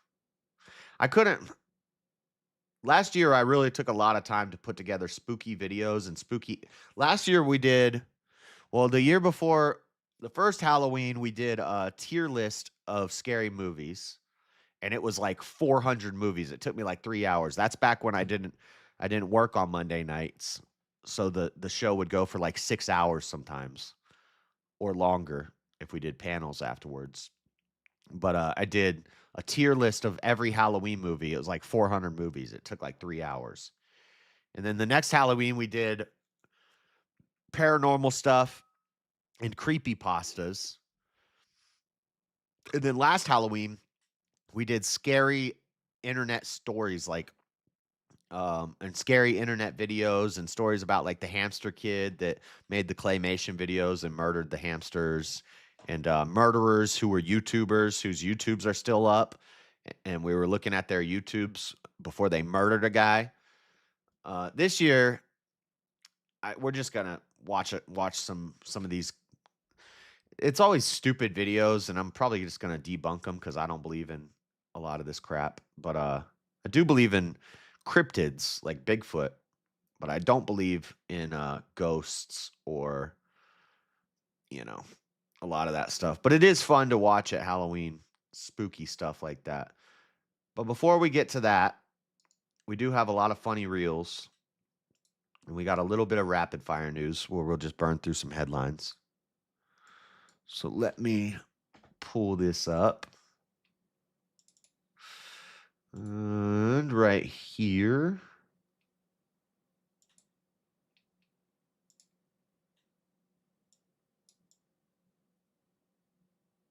All right. It's time for Reels and Rapid Fire. Where do you think Bigfoot is? Well, there's Bigfoot, there's Skunk Ape, there's Sasquatch, there's the Abominable Snowman, there's the Yeti.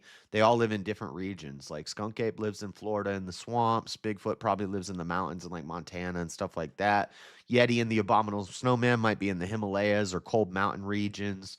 Sasquatch could be in other tropical climate zones. But they're in the woods. They're hiding in the woods. All right. It's time for Reels and Rapid Fire.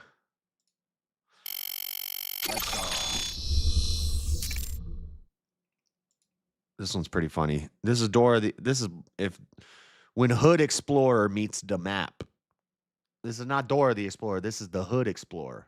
If there's a place you gotta go, I'm the one you need to know. I'm the map. I'm the map, I'm the map, I'm the map, I'm the map, I'm the motherfucking map. Got your girl in my crib and her face in my lap. Then I bend her ass over and I hit it from the back. I'm the map. Okay. Here's Gavin Newsom fighting Trump.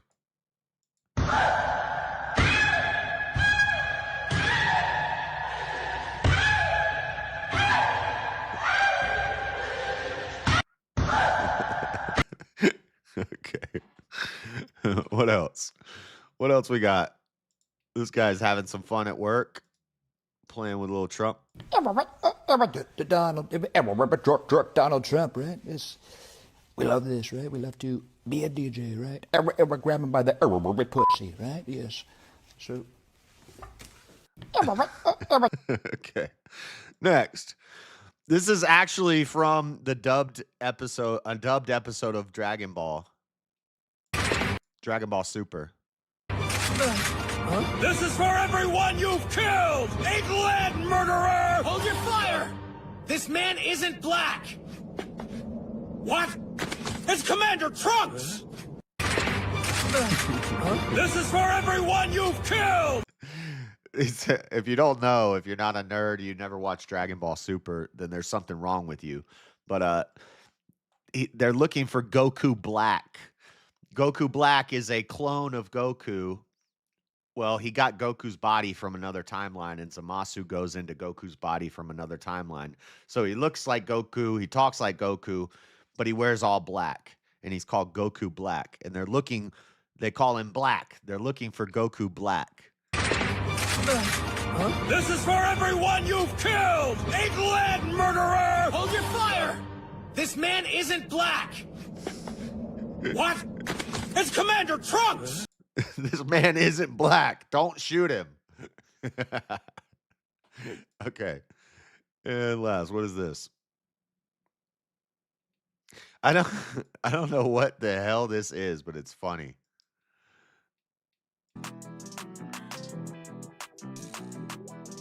She's standing on a car. Jesus Christ. She just face plants into the ground.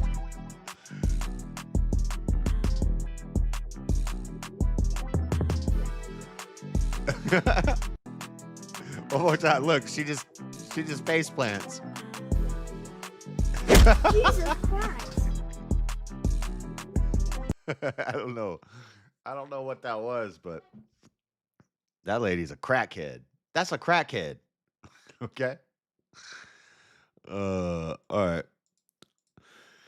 Anyway, rapid fire news. Let's burn through this and get to the Halloween stuff. Utah, little local news for you. Here in Utah, they're planning on building a ICE detention center, a giant mega ICE detention center in Utah. A new report claims Utah is expected to be the site of a new ICE detention center built by the Department of Homeland Security as an effort to quickly construct additional facilities to house arrested immigrants ramps up. Utah is one of 6 states where the migrant detainment facilities will be built, each housing as many as 10,000 people. The centers would be soft-sided tents. Now, people who have never been to jail before, or they've never seen how jails are often constructed nowadays, when they hear soft-sided tents and they're like, well, it gets cold in the winter. It gets cold in the winter. What are they going to do in a tent when it gets cold in the winter? These are not like, it's not a fabric freaking tent, okay? It's dome style metal bars, and there's plastic. The soft-sided is like this thick nylon plastic material, and they have air conditioning, okay? Just because it's soft-sided doesn't mean that there's not heating and air conditioning in them. They're cheap to make. They're also cheap to escape from, but they'll put fences and barbed wire around it. But you could cut through the wall. In Pasco County Jail, some people escaped because they took a can lid from the kitchen and they got it back to the trustee pod. The jail was all a building, but the trustee pod was a tent, like one of these tents. It's not what you think of when you think of a tent. It's a, let me see if I can find a picture of one. Hold on one second. Where's my chat? Oh, here it is.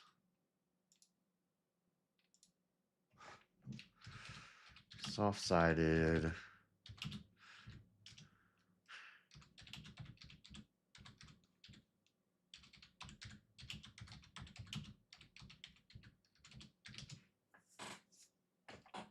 Yeah, I don't know if I'm going to find pictures of what I'm thinking of.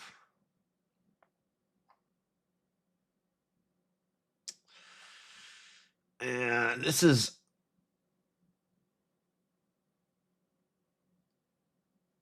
Shelter Dome.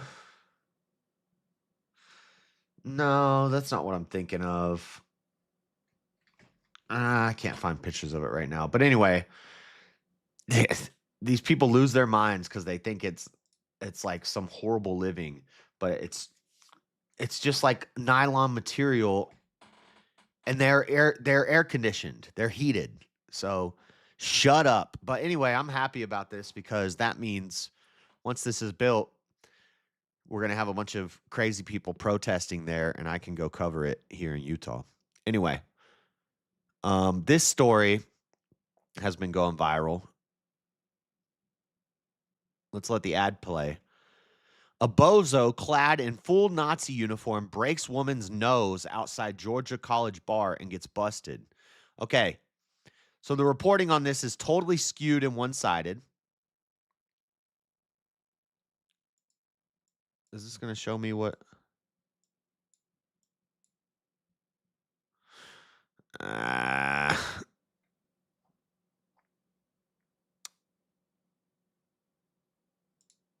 Where's the video? Anyway, the reporting isn't telling you that this guy was at a Halloween party and this was his Halloween costume, and that these women attacked him, and then he's defending himself and pushing them off of him while he's getting attacked. Like Alligator Alcatraz, exactly. Same thing with Alligator Alcatraz. They say that it's tense. Oh my God, but they're air conditioned. They're heated and air conditioned. Where is a video of this? Man in Nazi uniform assaulted Georgia student after he was denied entry to a bar. This is just going to be like the Nicholas Sandman incident. Once they find out, oh, he didn't assault anybody. He was being assaulted and he was defending himself. They'll say never hit a woman. When I'm getting attacked by 3 women, I'm throwing bows, boy. Now, should he have gone out in a Nazi uniform to a bar and not expected a reaction like this? Probably not. Did he expect a reaction of this? Probably. Did he expect to go viral? Probably. Did he accomplish everything he wanted to accomplish and he's going to win the court case when they find out he was defending himself? And none of the news is going to retract these defaming headlines? Probably not. See, even when I search for it, I have to say he was attacked. Or I have to... Here we go. Get the fuck out! Get the fuck out! Get the fuck out! You don't touch him. Don't touch me. Get the fuck out. Don't touch him, bro. Okay, I see him defending himself. I see women surrounding him, a bunch of cackling hens surrounding him. I see him laughing and smiling. I'm He's been pushed multiple times. Fuck you! What the fuck? He's in my... Yo, are you in my accounting class? I hate this idiot. Yeah! What up, bro? What's good, bro? How are you? Look at this guy. Nobody cares about this.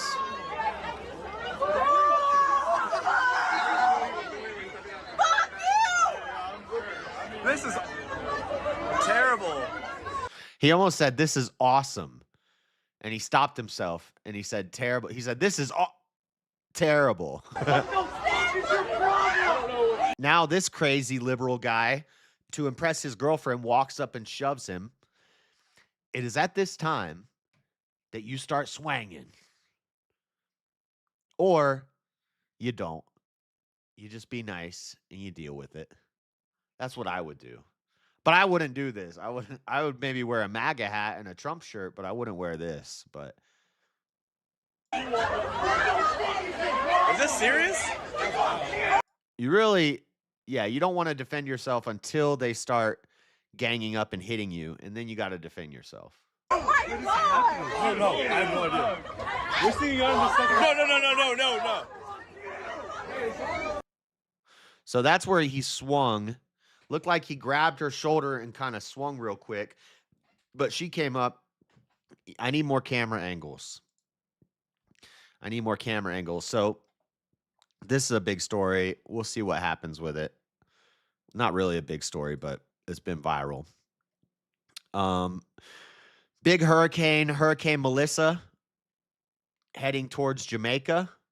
Category 5 hurricane, strongest storm this year. Melissa underwent extreme rapid intensification, strengthening to a rare Category 5 with winds of 175 miles per hour and stronger gusts, making it the strongest storm on the planet this year.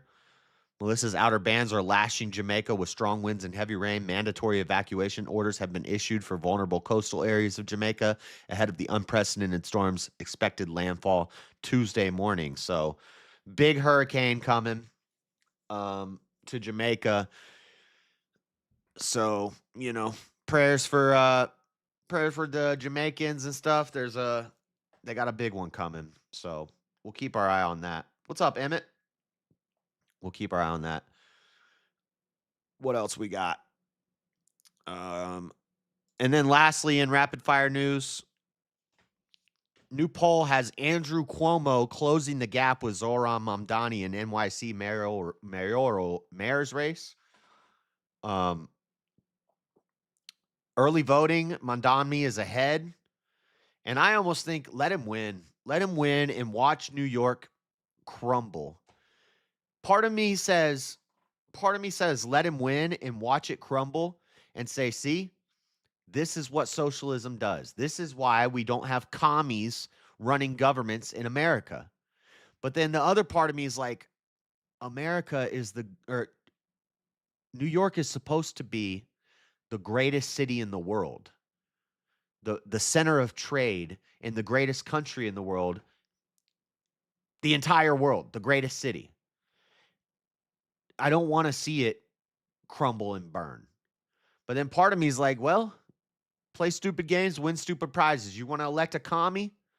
You're going to get what you get and don't throw a fit. He showed up to his campaign event in a city bus. It's going to be a problem. With little more than a week to go before Election Day and early voting already underway with a much stronger turnout than 4 years ago, independent candidate Andrew Cuomo has cut Democratic nominee Zohran Mamdani's lead in half to 10 points, according to a Suffolk University Boston poll. Similar poll by Suffolk. It's pronounced Suffolk. Suffolk University Boston in September had Mamdani ahead of Cuomo by 20 points. The new poll was conducted after Mayor Eric Adams endorsed Cuomo last week. Why is Eric Adams not running again, dude?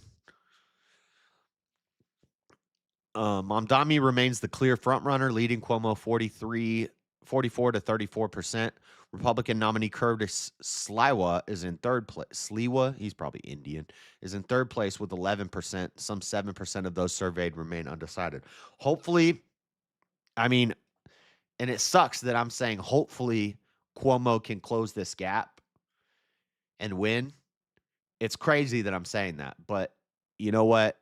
He'd be better for New York, which in turn would be better for America than this commie.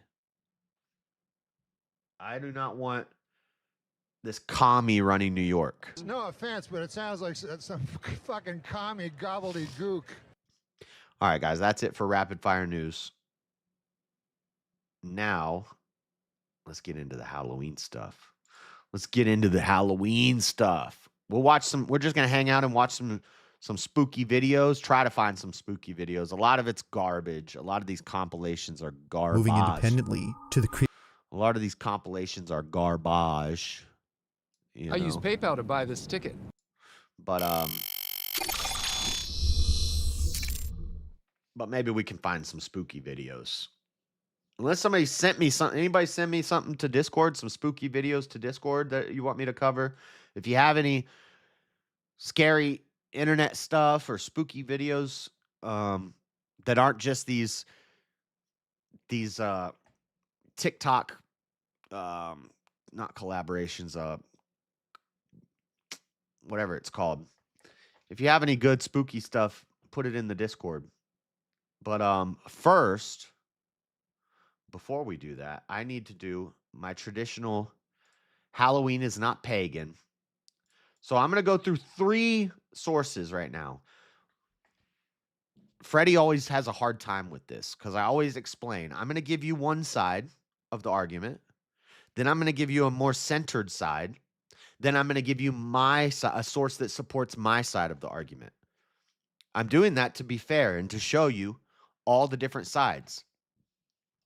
Whenever I do this, Freddie's like, look, you just disproved what you said. You just read something that disproves what you're saying. That's the point. I'm trying to give all sides of the argument. So, the claim is Halloween has Celtic origins that come from Samhain. Now, the problem is the pagans say that Christmas is also based on Samhain. They also say it's based off of Sol Invictus and a bunch of other holidays and a bunch of other pagan gods, all that there's no historicity to. So they'll claim that Halloween is based off of the Celtic Samhain celebration, same one that they use for Christmas, which are separated by 2 months. Somehow Samhain happens in October and December. And that's their claim, that it has pagan roots. So from House Beautiful, the origins of Halloween are darker than you'd imagine. Unlike the holidays of Christmas and Thanksgiving, which both have clear historical paths to the present, the history of Halloween is a little more elusive. Let's skip down. Ancient Celtic origins. The OG Halloween, which was not called Halloween, by the way. They're just saying it. And remember, this is how they attack Christianity. They make up something that has no historical backing, no written evidence, no historicity to it. And they'll say, well, that's the origins of Halloween because they want to destroy Christianity. And they slowly turn beautiful things evil. The OG Halloween predates Christianity. Predates Christianity? Stretching all the way to an ancient Celtic celebration. By ancient, we mean about 2,000 years ago. 2,000 years ago. But it predates Christianity? Well, Christ died about 2,000 years ago. So how does it predate Christianity?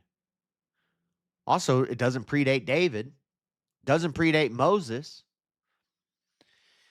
2,000 years ago, known as Samhain, that took place in what is now Ireland, parts of France, and the United Kingdom. Like most, now remember, they'll just pay attention to the pagans and the witches when they tell you that Christmas is based off Samhain. But I thought Halloween was based off Samhain. Which one is it? Well, they don't know because they're just making crap up. They had no written language. So they don't really know what they're talking about. There's no historical record for what they're claiming. Samhain marked a transition of seasons from summer to the beginning of winter, hence the sort of dark and stormy vibes of Halloween today. It's almost like people just have feasts at harvest time. Everybody did. Hence the sort of dark and stormy vibe. Participants believed that on the night of October 31st, interesting, before October was a month, before the Gregorian calendar? Huh, that's interesting.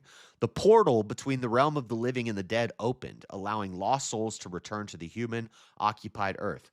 Wonder where they got that idea from. This ghostly meaning was associated with a few things, from the agricultural wreaking havoc on crops to the supernatural, enhancing the clairvoyant capacity of Celtic priests called druids, so they can make predictions and communicate with the dead to facilitate happier, warmer winters. The festivals also typically involve bonfires at which the attendees wore costumes. Yup. And participated in sacrifices to crops and animals. Afterward, the community would use the bonfire to light their own hearths as a sort of closing ceremony for summer and initiation of winter. So while death and fear were at the heart of Samhain, it had its fun and celebratory side too. In between sacrificing children, they were having fun in costumes. Now here's where I'll give a little bit of grace. I'll accept that some of our modern Halloween traditions are based in paganism. The origins of Halloween, though, Halloween is Christian in origin. It's Hallowtide. It's Hallowtide. It's All Hallows Eve, All Saints Day. Hallowtide. It's a 3-day celebration. Then, over time, the Christians kind of stepped back from Halloween when it came to America and it became a capitalist celebration, and a bunch of degenerates came in and started twisting it. Then they started adding pagan traditions to it. So the costumes, for example, that's pagan. Yes. But that's not what the celebration of Halloween has anything to do with. Carving jack-o'-lanterns is Christmas. We'll get to that soon. But so there's an argument for how it started with a Celtic backing. So a more centrist site, Christianity.com, which is liberal, soft Christian website, not based Christianity, but soft, lame Christianity. It's important that Christians understand the traditions they participate in, know what the Bible says, and approach every holiday cultural practice with prayer and discernment. Knowing a bit of the history of Halloween can be an important step in that process. Halloween is one of the most popular holidays in the United States, certainly one of the most profitable. America spends over $9 billion on Halloween decorations, parties, and events. So another reason that we do holidays in America, they have all turned into capitalist holidays because they bring in money. They fuel the economy. Numbers go up at holiday time. People spend money on holidays. October 31 has become synonymous with many popular traditions: pumpkin carving, costumes, trick-or-treating, bonfires, carnival games, mazes, haunted houses, decorations, and candy.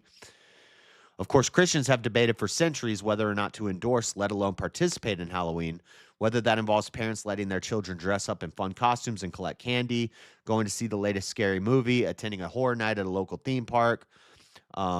Christians view and approach Halloween will always be a topic of conversation and debate. The Bible, of course, doesn't explicitly talk about Halloween. It didn't exist when the Bible was written. It does, however, speak boldly and clearly on the subject of death, the supernatural, and the role Christians are called into playing combating the spiritual force of darkness. Therefore, it is largely up to the individual believer to determine through prayer, spiritual discernment, and pastoral guidance, blah, blah, blah. So Halloween origin. When it comes to the history of Halloween, the first place to start is the pagan tradition of Samhain, practiced by the ancient Celts from October 31st to November 1st in what is now Ireland, the United Kingdom, and northern France. For the ancient Celts who lived nearly 2,000 years ago, Samhain marked the culmination of summer and the beginning of harvest. So this is Christianity.com saying this, okay? And it's going to be more of the same. They're all going to tell you that it started with Samhain, but then what later happened is that by AD 43, the Roman Empire had conquered most of the Celtic territory in Europe, and over the next 400 years, various Roman holidays and festivals similarly designed to commemorate the passing of the dead and the harvest were combined with the Celtic Samhain.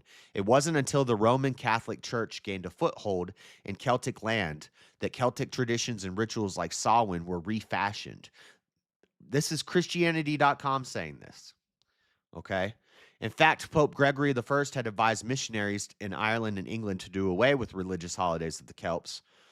Subsequently, in AD 609, Pope Boniface dedicated the Pantheon in Rome to honor of Christian martyrs, established All Martyrs' Day as a church holiday. So All Martyrs' Day, All Saints' Day, All Hallows' Eve, and All Martyrs' Day. These are the 3 days that make up Hallowtide. Hallow, the hallowed, means the saints. Halloween means the day of the saints. That's what Halloween means. A lot of people don't know that. I have to say it every year. Subsequent Martyrs' Day as a church holiday, Pope Gregory III later expanded the festival to include saints as well as martyrs, shifting the holiday from May 31st to November 1st.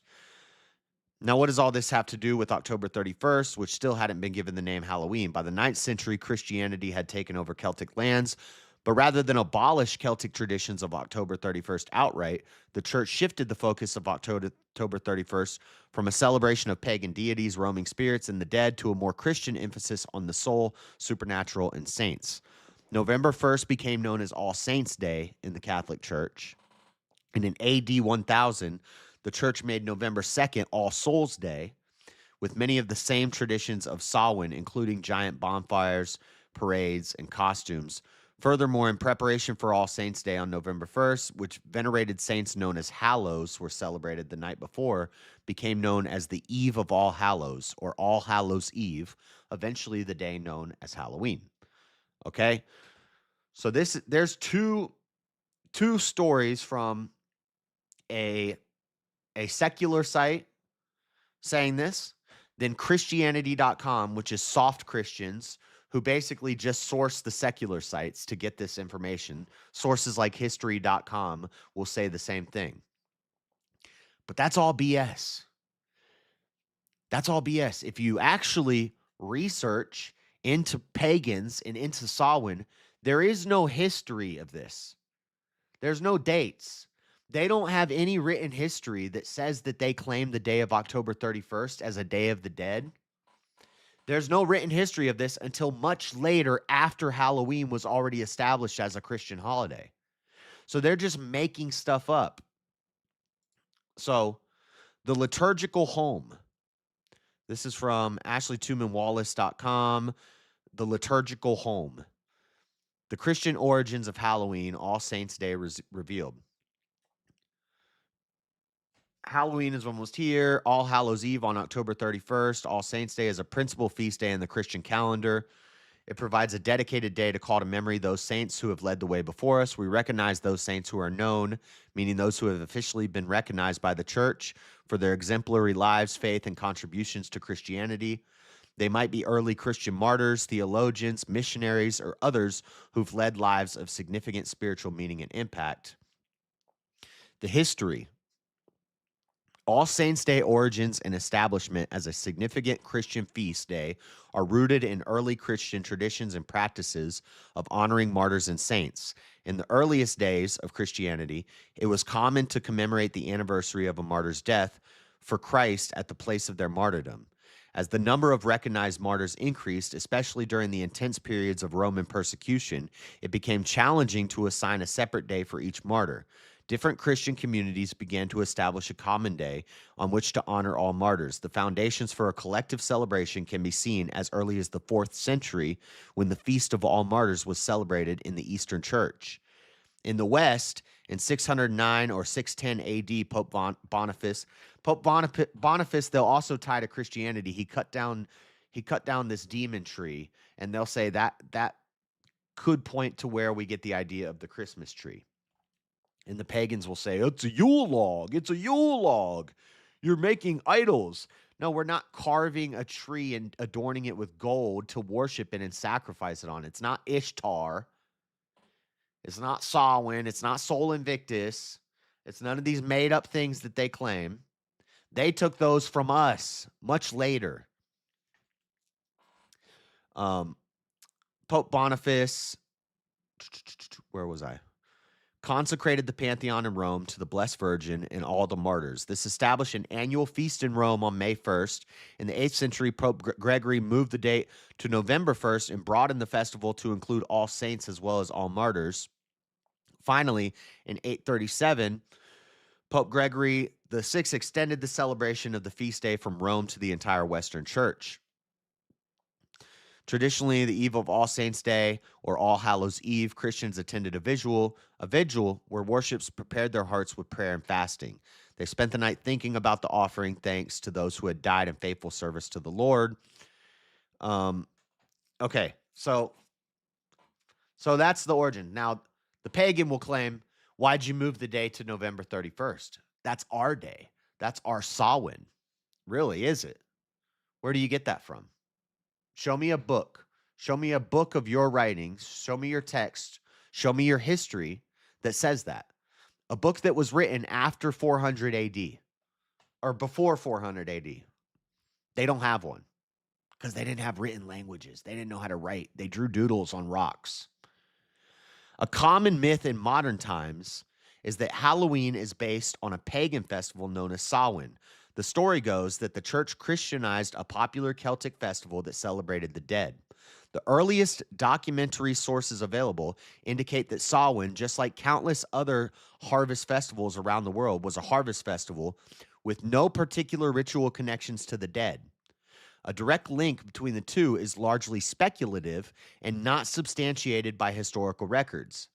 Halloween or All Hallows' Eve originates primarily from Christian traditions marking the eve of All Saints' Day.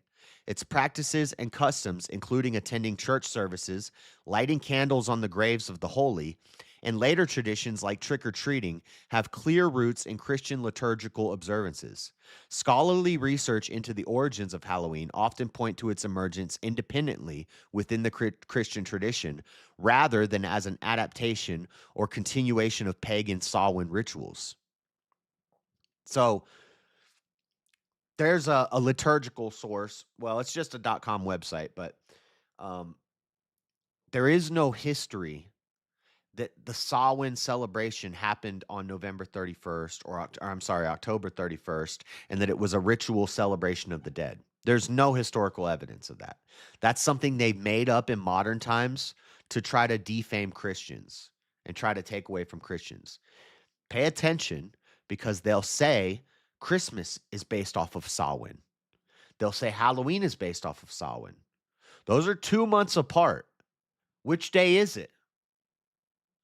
There's more historical evidence that Samhain actually took place from December 9th to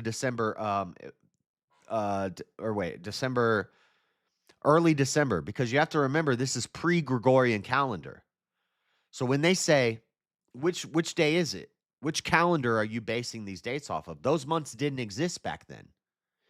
You didn't have written language back then, so where are you getting this from? Which god is it? Is it Sol Invictus? Is it Samhain? Is it Ishtar? Is it there's a bunch. When we get to Christmas, we'll go deeper into this. But they list like 4 different gods, and they say Jesus resurrection is stolen from the idea of these 4 gods that resurrected. One of them's immortal. One of them crawled out of the mud. So how are you celebrating the resurrection of an immortal God that never died, according to your lore?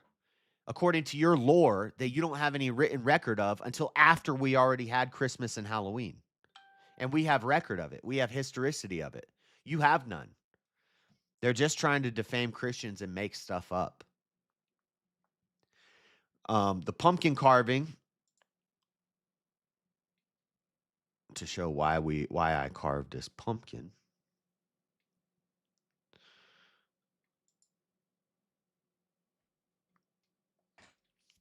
Stringy Jack, who tricked the devil for his own monetary gain. When Jack died, God didn't allow him into heaven. The devil didn't let him into hell. So Jack was sentenced to roam the earth for eternity. In Ireland, people started to carve demonic faces out of turnips to frighten away Jack's wandering soul. When Irish immigrants moved to the U.S., they began carving jack-o'-lanterns from pumpkins, as those were native to the region. Halloween is, and then this is Britannica. Of course, they're going to say Halloween is based off the pagan festival Samhain.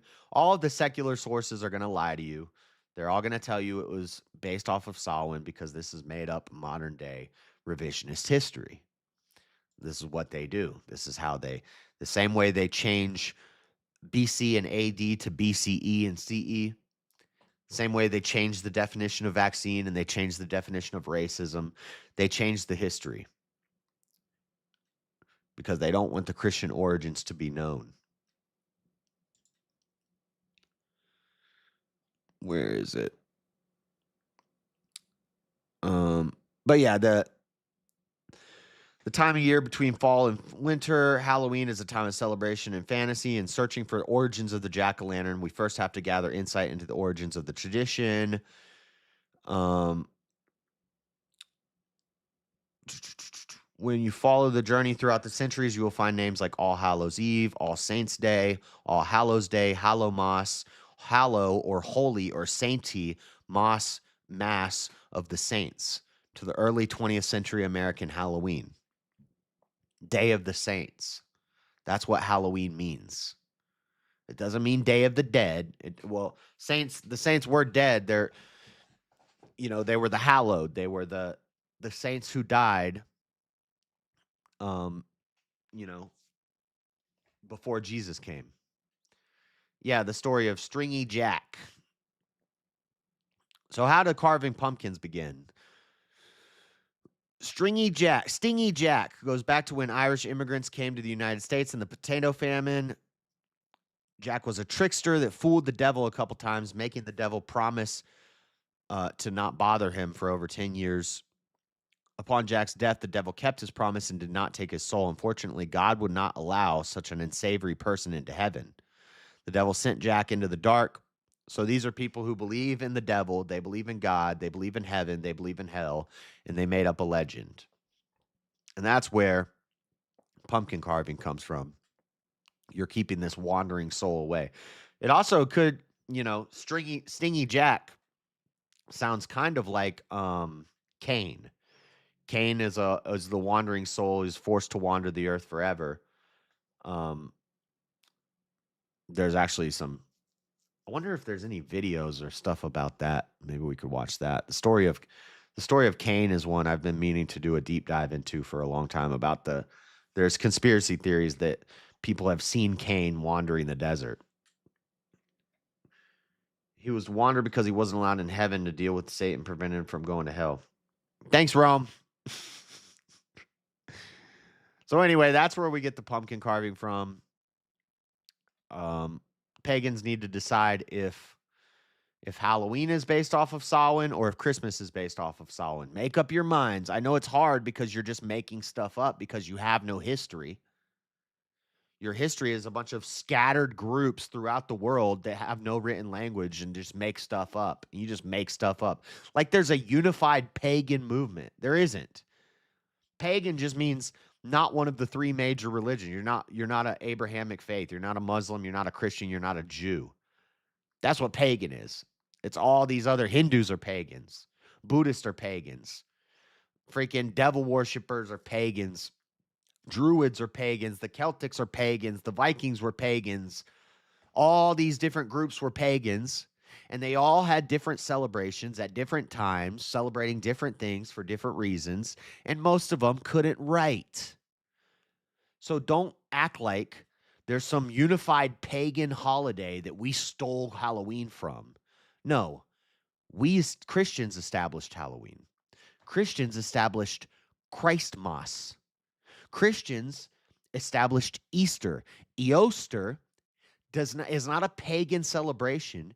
Easter means spring. It just means spring. Now, there are some traditions that some pagan tribes might have done, but this is called an association fallacy. I know Hitler drank water. That doesn't mean you're a Nazi if you drink water. I know some pagan tribes might have dressed up in weird costumes. That doesn't mean dressing up in a costume is pagan. I know that. And then I read a thing that they say that painting eggs is a pagan fertility ritual. No, it isn't. We painted eggs because when you were feasting or when you're fasting, you weren't allowed to eat your eggs, and they didn't have refrigeration and preservation techniques. So they would take the eggs and they would hard boil them to make them last longer. And while they were hard boiled, they would paint them. They would decorate them. And then at the end of the fast, they would eat the eggs that they had hard boiled and decorated. That's Christian. I'll give you the bunny rabbit. Bunny rabbit is typically a pagan fertility symbol. I'll give you the bunny rabbit. But I'm not giving you pumpkin carving. I'm not giving you painting eggs. I'm not giving you the Christmas tree. I'm not giving you decorations, Christmas trees, and they decorated the temple with wreaths and pomegranates. Pomegranates are round golden balls. That's what they decorated the tabernacle and the temple with. That's where we get Christmas decorations from. That's why we hang the balls on the tree. It's from Deuteronomy, which is thousands of years before any pagan had any written record of anything. You don't get our holidays, pagans. I'm not giving them to you. And if anybody wants to debate me on it, let me put all of my folders together. Bring it. Because I'm just doing this off the cuff right now. I have three sources right now that we just looked at. I've got 2 folders on Halloween, 2 folders on Easter, 2 folders on Christmas, 2 folders on Valentine's Day. I've got probably 200 sources that I can pull from. And I've got probably 40 different YouTube videos. So if anybody wants to have a formal debate on this where I actually gather all this stuff and put it all together and write out an opening, I will destroy you. You're not getting our holidays, pagans. Get the steak, boys. It's over. And 1 folder on Maryland. No. You're not getting our days. All right, guys. Now let's watch some spooky Why do stuff. they look like us? Let's watch some spooky videos. Just because the vibe of the feeling. Now, this is probably not Christ-like. I mean, watching spooky stuff, maybe not the most Christian thing to do. If you're a weak, new baby Christian, still sipping off the milk and you haven't moved up to the meat, then you probably can't handle stuff like this, and maybe you should stay away. But I can watch a scary movie, and it's not going to make me question my faith, okay? If you can't handle it, then get out. But I like spooky stuff, okay? And that's not part of the Christian tradition of Halloween. But, you know, it's fun. So we're going to watch some spooky stuff. A scary compilation.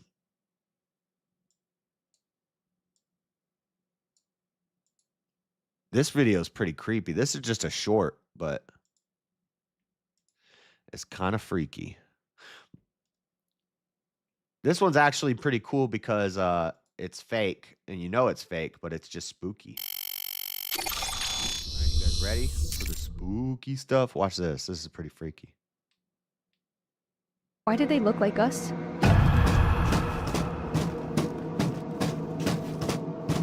Don't let them in. They're doppelgangers. What do we do? Wait a sec. Where'd they go?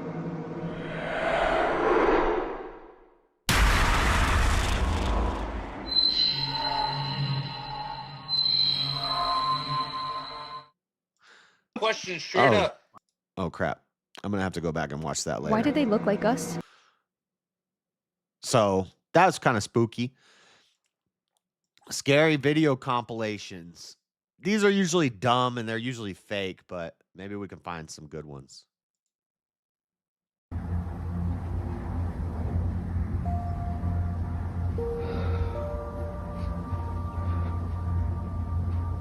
I don't know about this. these spooky videos on TikTok.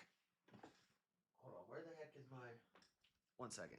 They're usually all fake, but you know, whatever. It's kind of fun to watch some spooky videos.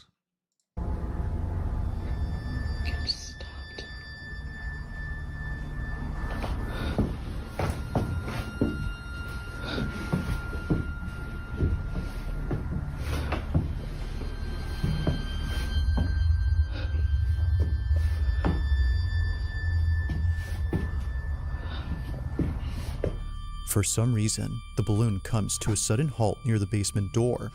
Now you might be wondering what is so frightening about this balloon. Where the heck is my... Hold on, watch this for a second. I'll be right back. I gotta go find some. Balloon. After all, it appears to be doing normal balloon things. Well, according to Rachel, the mother, this balloon always ends up at the basement entrance, and it doesn't go in unless her son follows it inside. It took 2 weeks for me to discover that he had a bladder infection. Let's reimagine what early detection I'll get it. Discover proactive pet.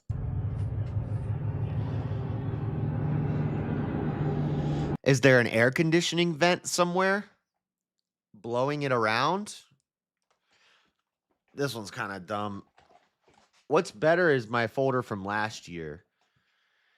I know we covered some of these last year, but they're way more spookier. You know? Oh, what the heck is...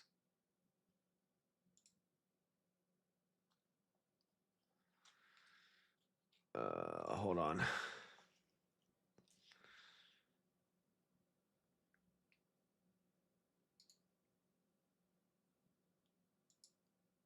Oh, yeah. We got to play this one. I usually play this every year. It's freaky. But,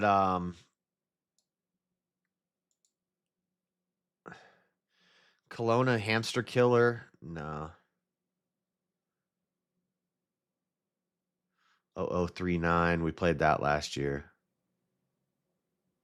Is it this one? Oh, it's not available anymore. They took it down?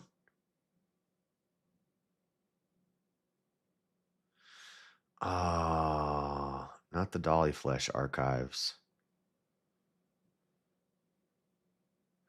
Dang, they took it. They took Annalise down.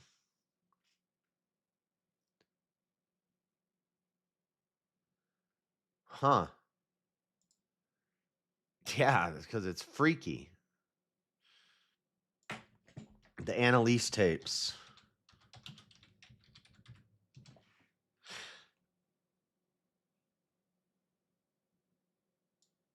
So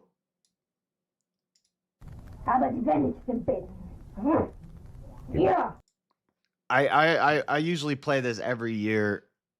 It's very dark. So this is the true story of the exorcism of Emily Rose.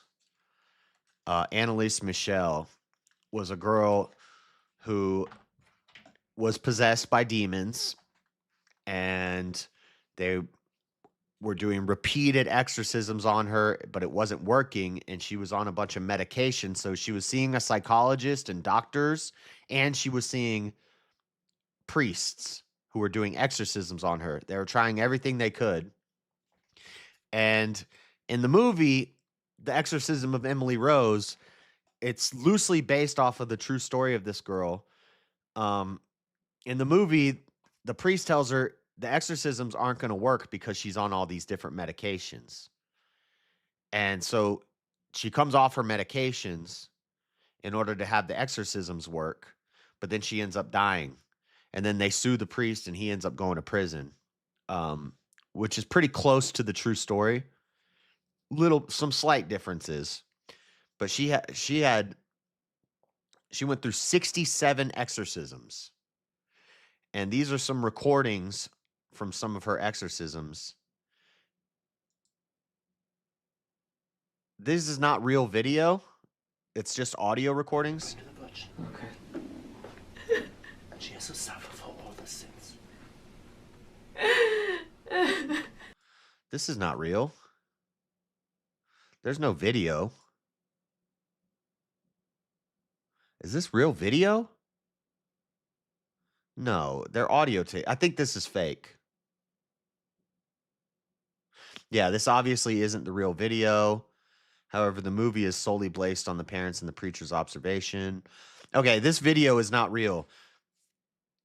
The audio tape is what is real.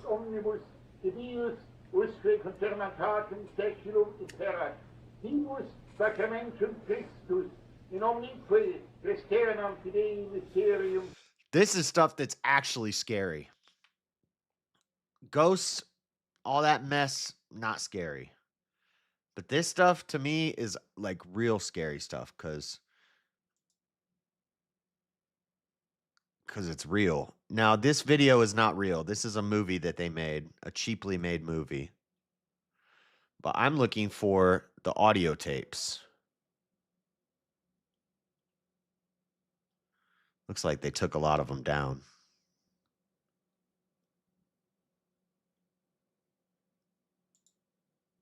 Spirit. It's the exact same. Who the heck is that lady? Shut up.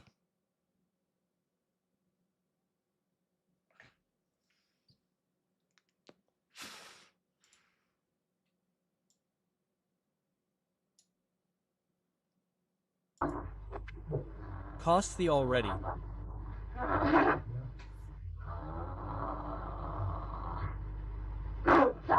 Good time or also the work. Yes. Work comes first, of course. I don't like the translation. The dirt, the bee that can still be their luck here, but the thing of the business looks like dirt.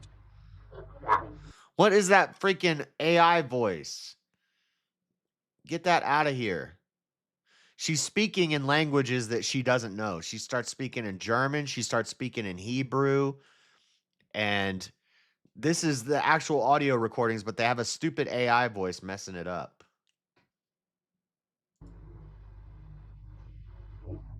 Plants. Yes, yes.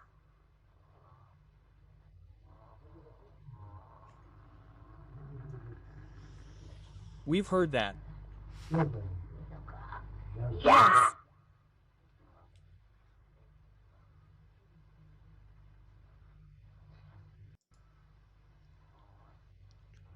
What does she say? We are Legion. Drive. They have to preach again on the convent. That gives me, and it does not follow their hair dryers. What is this AI voice screwing it up, dude? Why did they do that? So we're about to discuss a case of demonic possession so chilling and controversial that it actually became the movie The Exorcism of Emily Rose. What follows is the true story that inspired that, The Exorcism of Annalise Michel. Ooh. It's one of the few actual cases of demonic possession that went to court. All right. Wait, did they sue the demon? You'll find out. Okay. Born in 1952 in the small town of Klingenberg in Bavaria, Germany, Annalise Michel was... BuzzFeed is gonna freaking hit me. BuzzFeed is sensitive. It's not even a cool AI voice. Yeah, I know. Raised as a strict Catholic and was described as very bright and likable. In September 1968, when Annalise was 16 years old, she experienced her first episode of losing consciousness, and later that night, she felt as if something was pressing down on her chest, pinning her to her bed. 11 months. That's phantom. What's it called? Paralysis, sleep paralysis. Later, in August 1969, a similar event occurred, and her mother took Annalise to their family doctor, Dr. Vogt, and a neurologist, Dr. Luthi, who examined her and even ran an EEG, a brain scan, but found nothing wrong. They hypothesized that it could possibly be a form of seizure. Anyway, they put her on a bunch of medication. Exorcisms were made in total. I'm gonna play some clips from those recordings, but fair warning, these recordings are perhaps the most disturbing pieces of audio I've ever heard.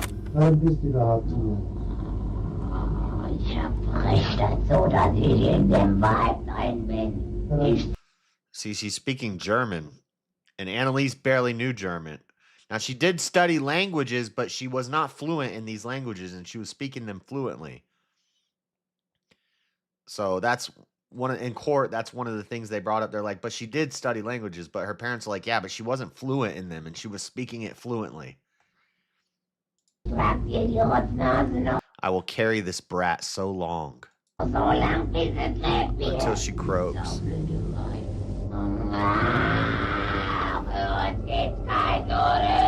For us, there is no coming back.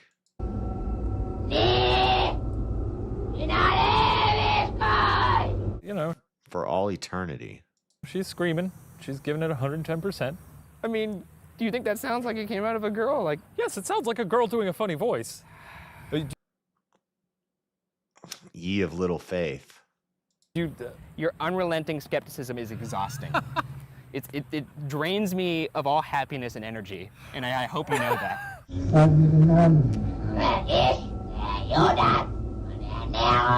Judas, Nero, and this is in the movie. Part of the exorcism, you have to have the demon say its name to exorcise it. Cain, Hitler.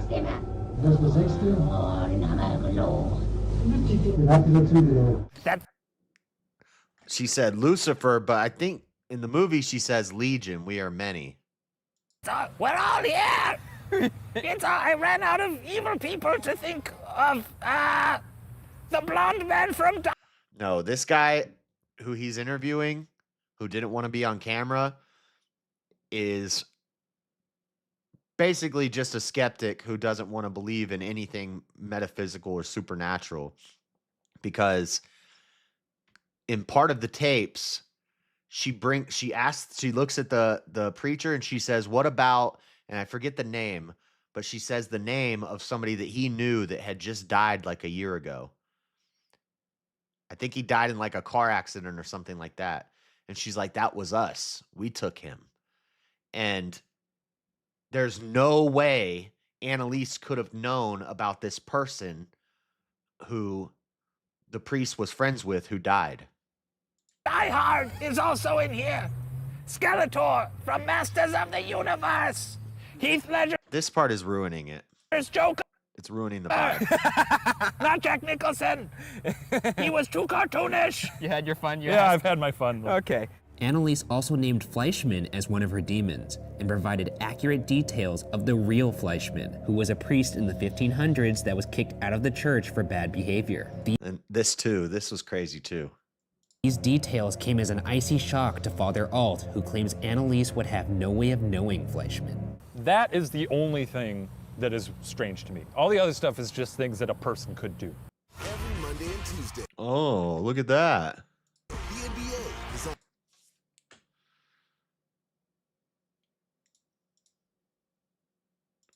More about demonic possession, we sat down with Father Gary Thomas, a Vatican-approved exorcist, who explained to us different signs of possession. All of these Annalise had. One would be an aversion to the sacred. So a person walks in this church and can't look at a crucifix, and you only see the whites of their eyes. Another would be knowledge of hidden things, where the demon will begin to tell you things about yourself that the person themselves would have no way of knowing. Another would be possessing a kind of inordinate physical strength that they don't normally possess.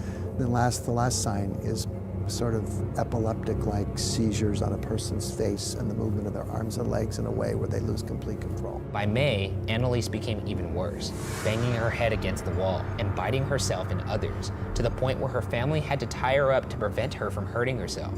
But most dangerously, Annalise refused to eat. She described it as, quote, not being permitted to eat. Despite being quite frail, likely weighing under 80 pounds, she exhibited great strength when people tried to restrain her. Yeah, I just feel bad for her at this point. Yeah, I do feel bad for her. She's definitely tortured. By June, Annalise's entire face was sunken. She also refused a doctor visit, even though she had a very high fever. Okay, so that's Send blood sample. That's Annalise Michelle. We've done that story a bunch of times. It's the craziest one to me. It's actually a scary story. Now we'll just see some crazy CCTV footage. June 17th, when she failed to reach out to her twin sister Kristen on their birthday. That silence was out of character, so her family reported her missing. The West Midlands police launched a large-scale investigation, assigning over 100 officers to the case. Her family made public appeals, hoping she would be found alive. Investigators combed through hours of CCTV footage, phone records, and gathered more than 50 witness statements. But with each passing day, hopes of a safe return faded. On June 24th, police arrested 42-year-old Mohammed Durnian on suspicion. Shortly after, Adam Moore was charged with assisting an offender. 3 days later, on June 27th, a body was found in Binley Woods near Coventry. She was later... This is just like crazy real life, stuff that was caught on CCTV. Build a website you love. I don't know. I just try to find some spooky stuff to watch. This is CCTV footage of 36-year-old Odessa Carey Jr. walking with a blue bag slung over her shoulder and a white plastic bag in her hand. Inside the blue bag was the decapitated head of her 73-year-old mother, also named Odessa Carey. On April... Look, she's like walking like she has her arm around somebody. That's crazy. 2019, a day before this footage was captured, Odessa Jr. smashed her mother's head with a mallet, taking her life instantly. She then proceeded to decapitate her using knives and scissors. Afterwards, she carried the severed head to the bathroom and removed her mother's brain before placing the head inside the blue bag. Then, she calmly placed the bag on her shoulders and went out to visit a family friend named John Marie, as if nothing had happened. At John's house, with blood still in her hands, Odessa used baby wipes to clean herself before showing him what was inside the blue bag. Disturbingly, she pulled out her mother's head and kissed it in front of him. At the time, John didn't own a phone, so he waited until the next day before contacting the police. When the authorities finally reached... See, I don't care about stupid fake TikTok ghost videos. This is scary stuff. This is true evil. This is demon possession.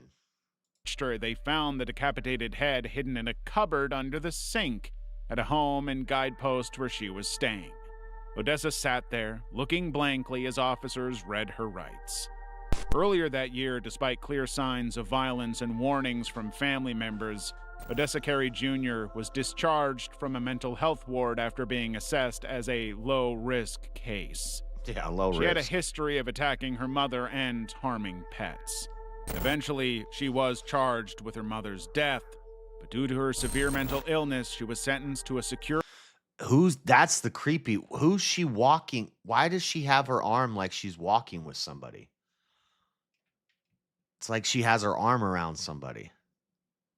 A hospital instead of a prison. Meta Price. On October 29, 2014, family and friends of 44-year-old Meta Price Valentine reported her missing. In the days leading up to her disappearance, she had been acting strangely. When she called her mother the day before, she spoke in riddles and sounded confused. Earlier that evening, around 5:30 p.m., CCTV captured her walking toward her apartment complex in Sycamore Park off Old Wilmington Road after attending a neighborhood watch meeting. Just as she entered the building, a man ran in after her. And that was the last time she was ever seen. She didn't show up for Bible study that night and stopped responding to calls. Police quickly identified the man who ran after her as Reginald McDowell, an ex-partner being another man sent in 2011, operated with the investigators, but later on he cut off all communication. On March 30th, 2018, Reginald McDowell was formally charged with first-degree and kidnapping in connection with Meta's disappearance. He is still on the run. Meta Valentine has never been found dead or alive. Ronan Kanda. They don't have him leaving the building, though? On June 29th, 2019, 16-year-old Ronan Kanda was walking home after visiting a friend to buy a PlayStation controller. It was around 8 p.m. and Ronan had his headphones in, smiling at his phone as he strolled through Wolverhampton, completely unaware of the danger behind him. Oh, Earlier that day, 17-year-old Prabjit Viadhesa had picked up... Prabjit Viadesa. A ninja sword set. A ninja sword? And a large machete from a local post That's a demon, office. yeah. He had ordered them online under a fake name, and he was out to collect a debt. Wealthfront offers a cash account. Collecting a debt with a dang samurai sword?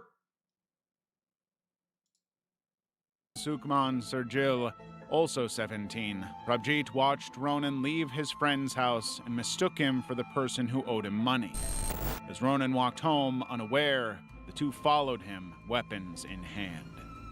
Just yards away from his home, Prabjit stabbed Ronan twice with the sword, one cut deep in his hip and the other penetrating into his heart. He collapsed and died at the scene.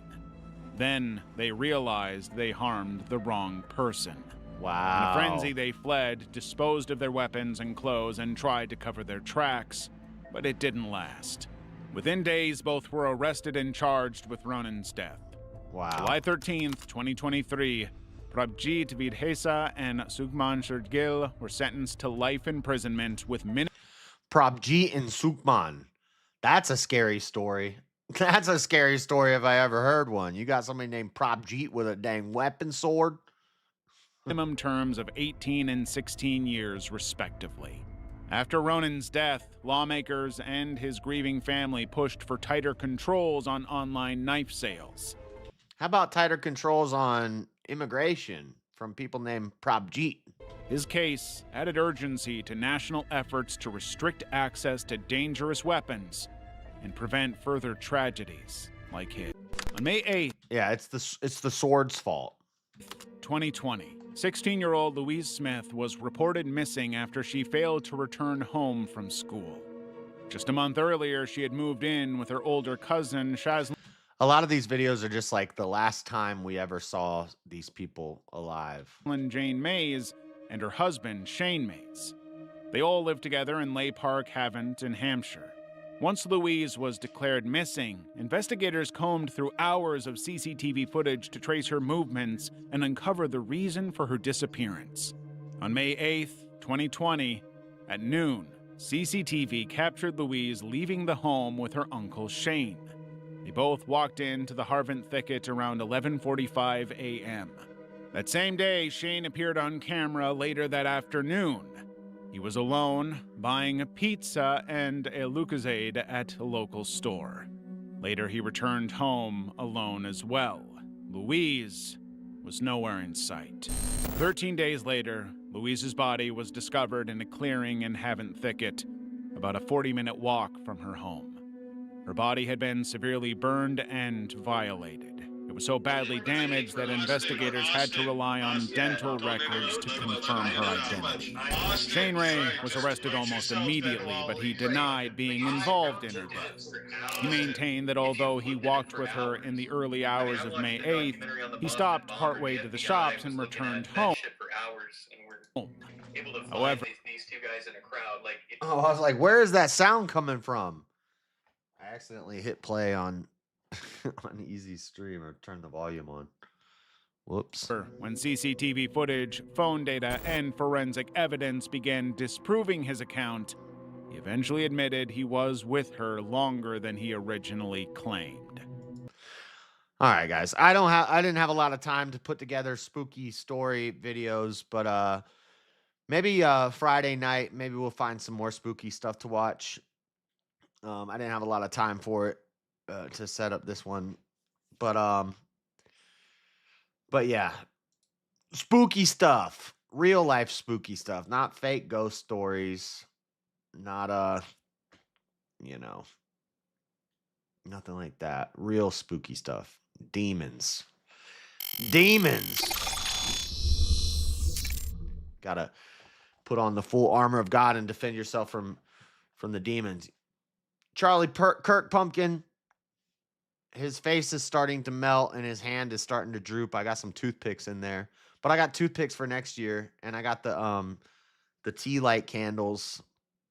So next year we'll pick a better thing where you can like maybe do like a portrait or something. The Trump one looked way better because it was a portrait. This is, you can't really even tell. It's just that it's Charlie Kirk, but the face was too detailed and it was too small, and it's starting to melt. So probably not even going to look good by Friday. I'm going to put it back in the refrigerator. But I got to go. I got to go to work. I will rage you over to Speakeasy debate thing. I'm going to go back and watch the debate because I missed it. There's also Grid One and Rob Noor having a debate on Modern Day Debate. So a lot of good debates going on tonight. It's not my normal night. Show's supposed to be on Monday, but I was sick yesterday. So I'll send you over to Easy. And I'm going to go, guys. Remember, it's Monday night. This is the Dreaded Conservative Show. Monday night, kicking the week off right. The world's a crazy place. I just report on it. Happy All Hallows Eve to everybody. Happy Hallowtide, All Saints Day, All Martyrs Day, All Hallows Eve. God bless you guys. Remember, if you like it, tell a friend. If you hate it, tell everybody. I'll be back tomorrow morning for, I got to write my debate opening. I'm done. I got all the research. We've done all the prep for it and everything. Now I just have to put together an opening. I already have my idea web. I just got to type it up now. So tomorrow will be a boring writing stream. Watch this. Put user in timeout. He's in timeout. Tomorrow will be a boring writing stream. We'll just be writing the debate opening and probably listening to some videos and some other debates and stuff like that about the topic. And then that'll be it for all the prep streams. And Tuesday we have the debate. Later this week we'll do more Bible study on Psalms. But tomorrow I have to it'll be a boring writing stream. So if you want to come and hang out, you can. But I'm just going to be writing stuff. But God bless you guys. Thank you. Have a good night. Go put some chairs in Easy's chat, and I will see you tomorrow. So we out. Peace.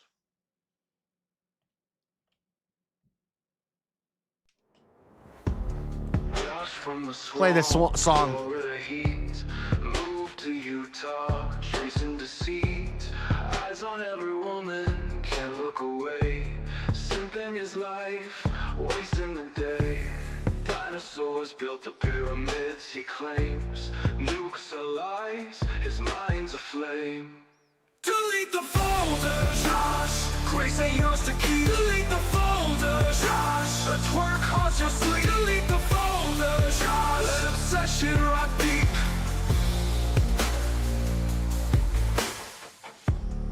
Endless clips, grace in his eyes. Worshipping moves, truth in disguise. Chasing shadows, never enough.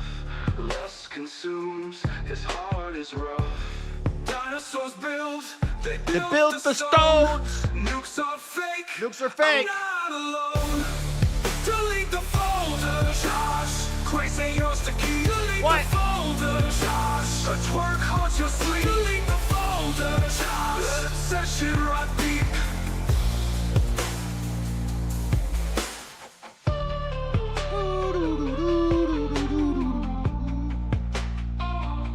All right, guys, later.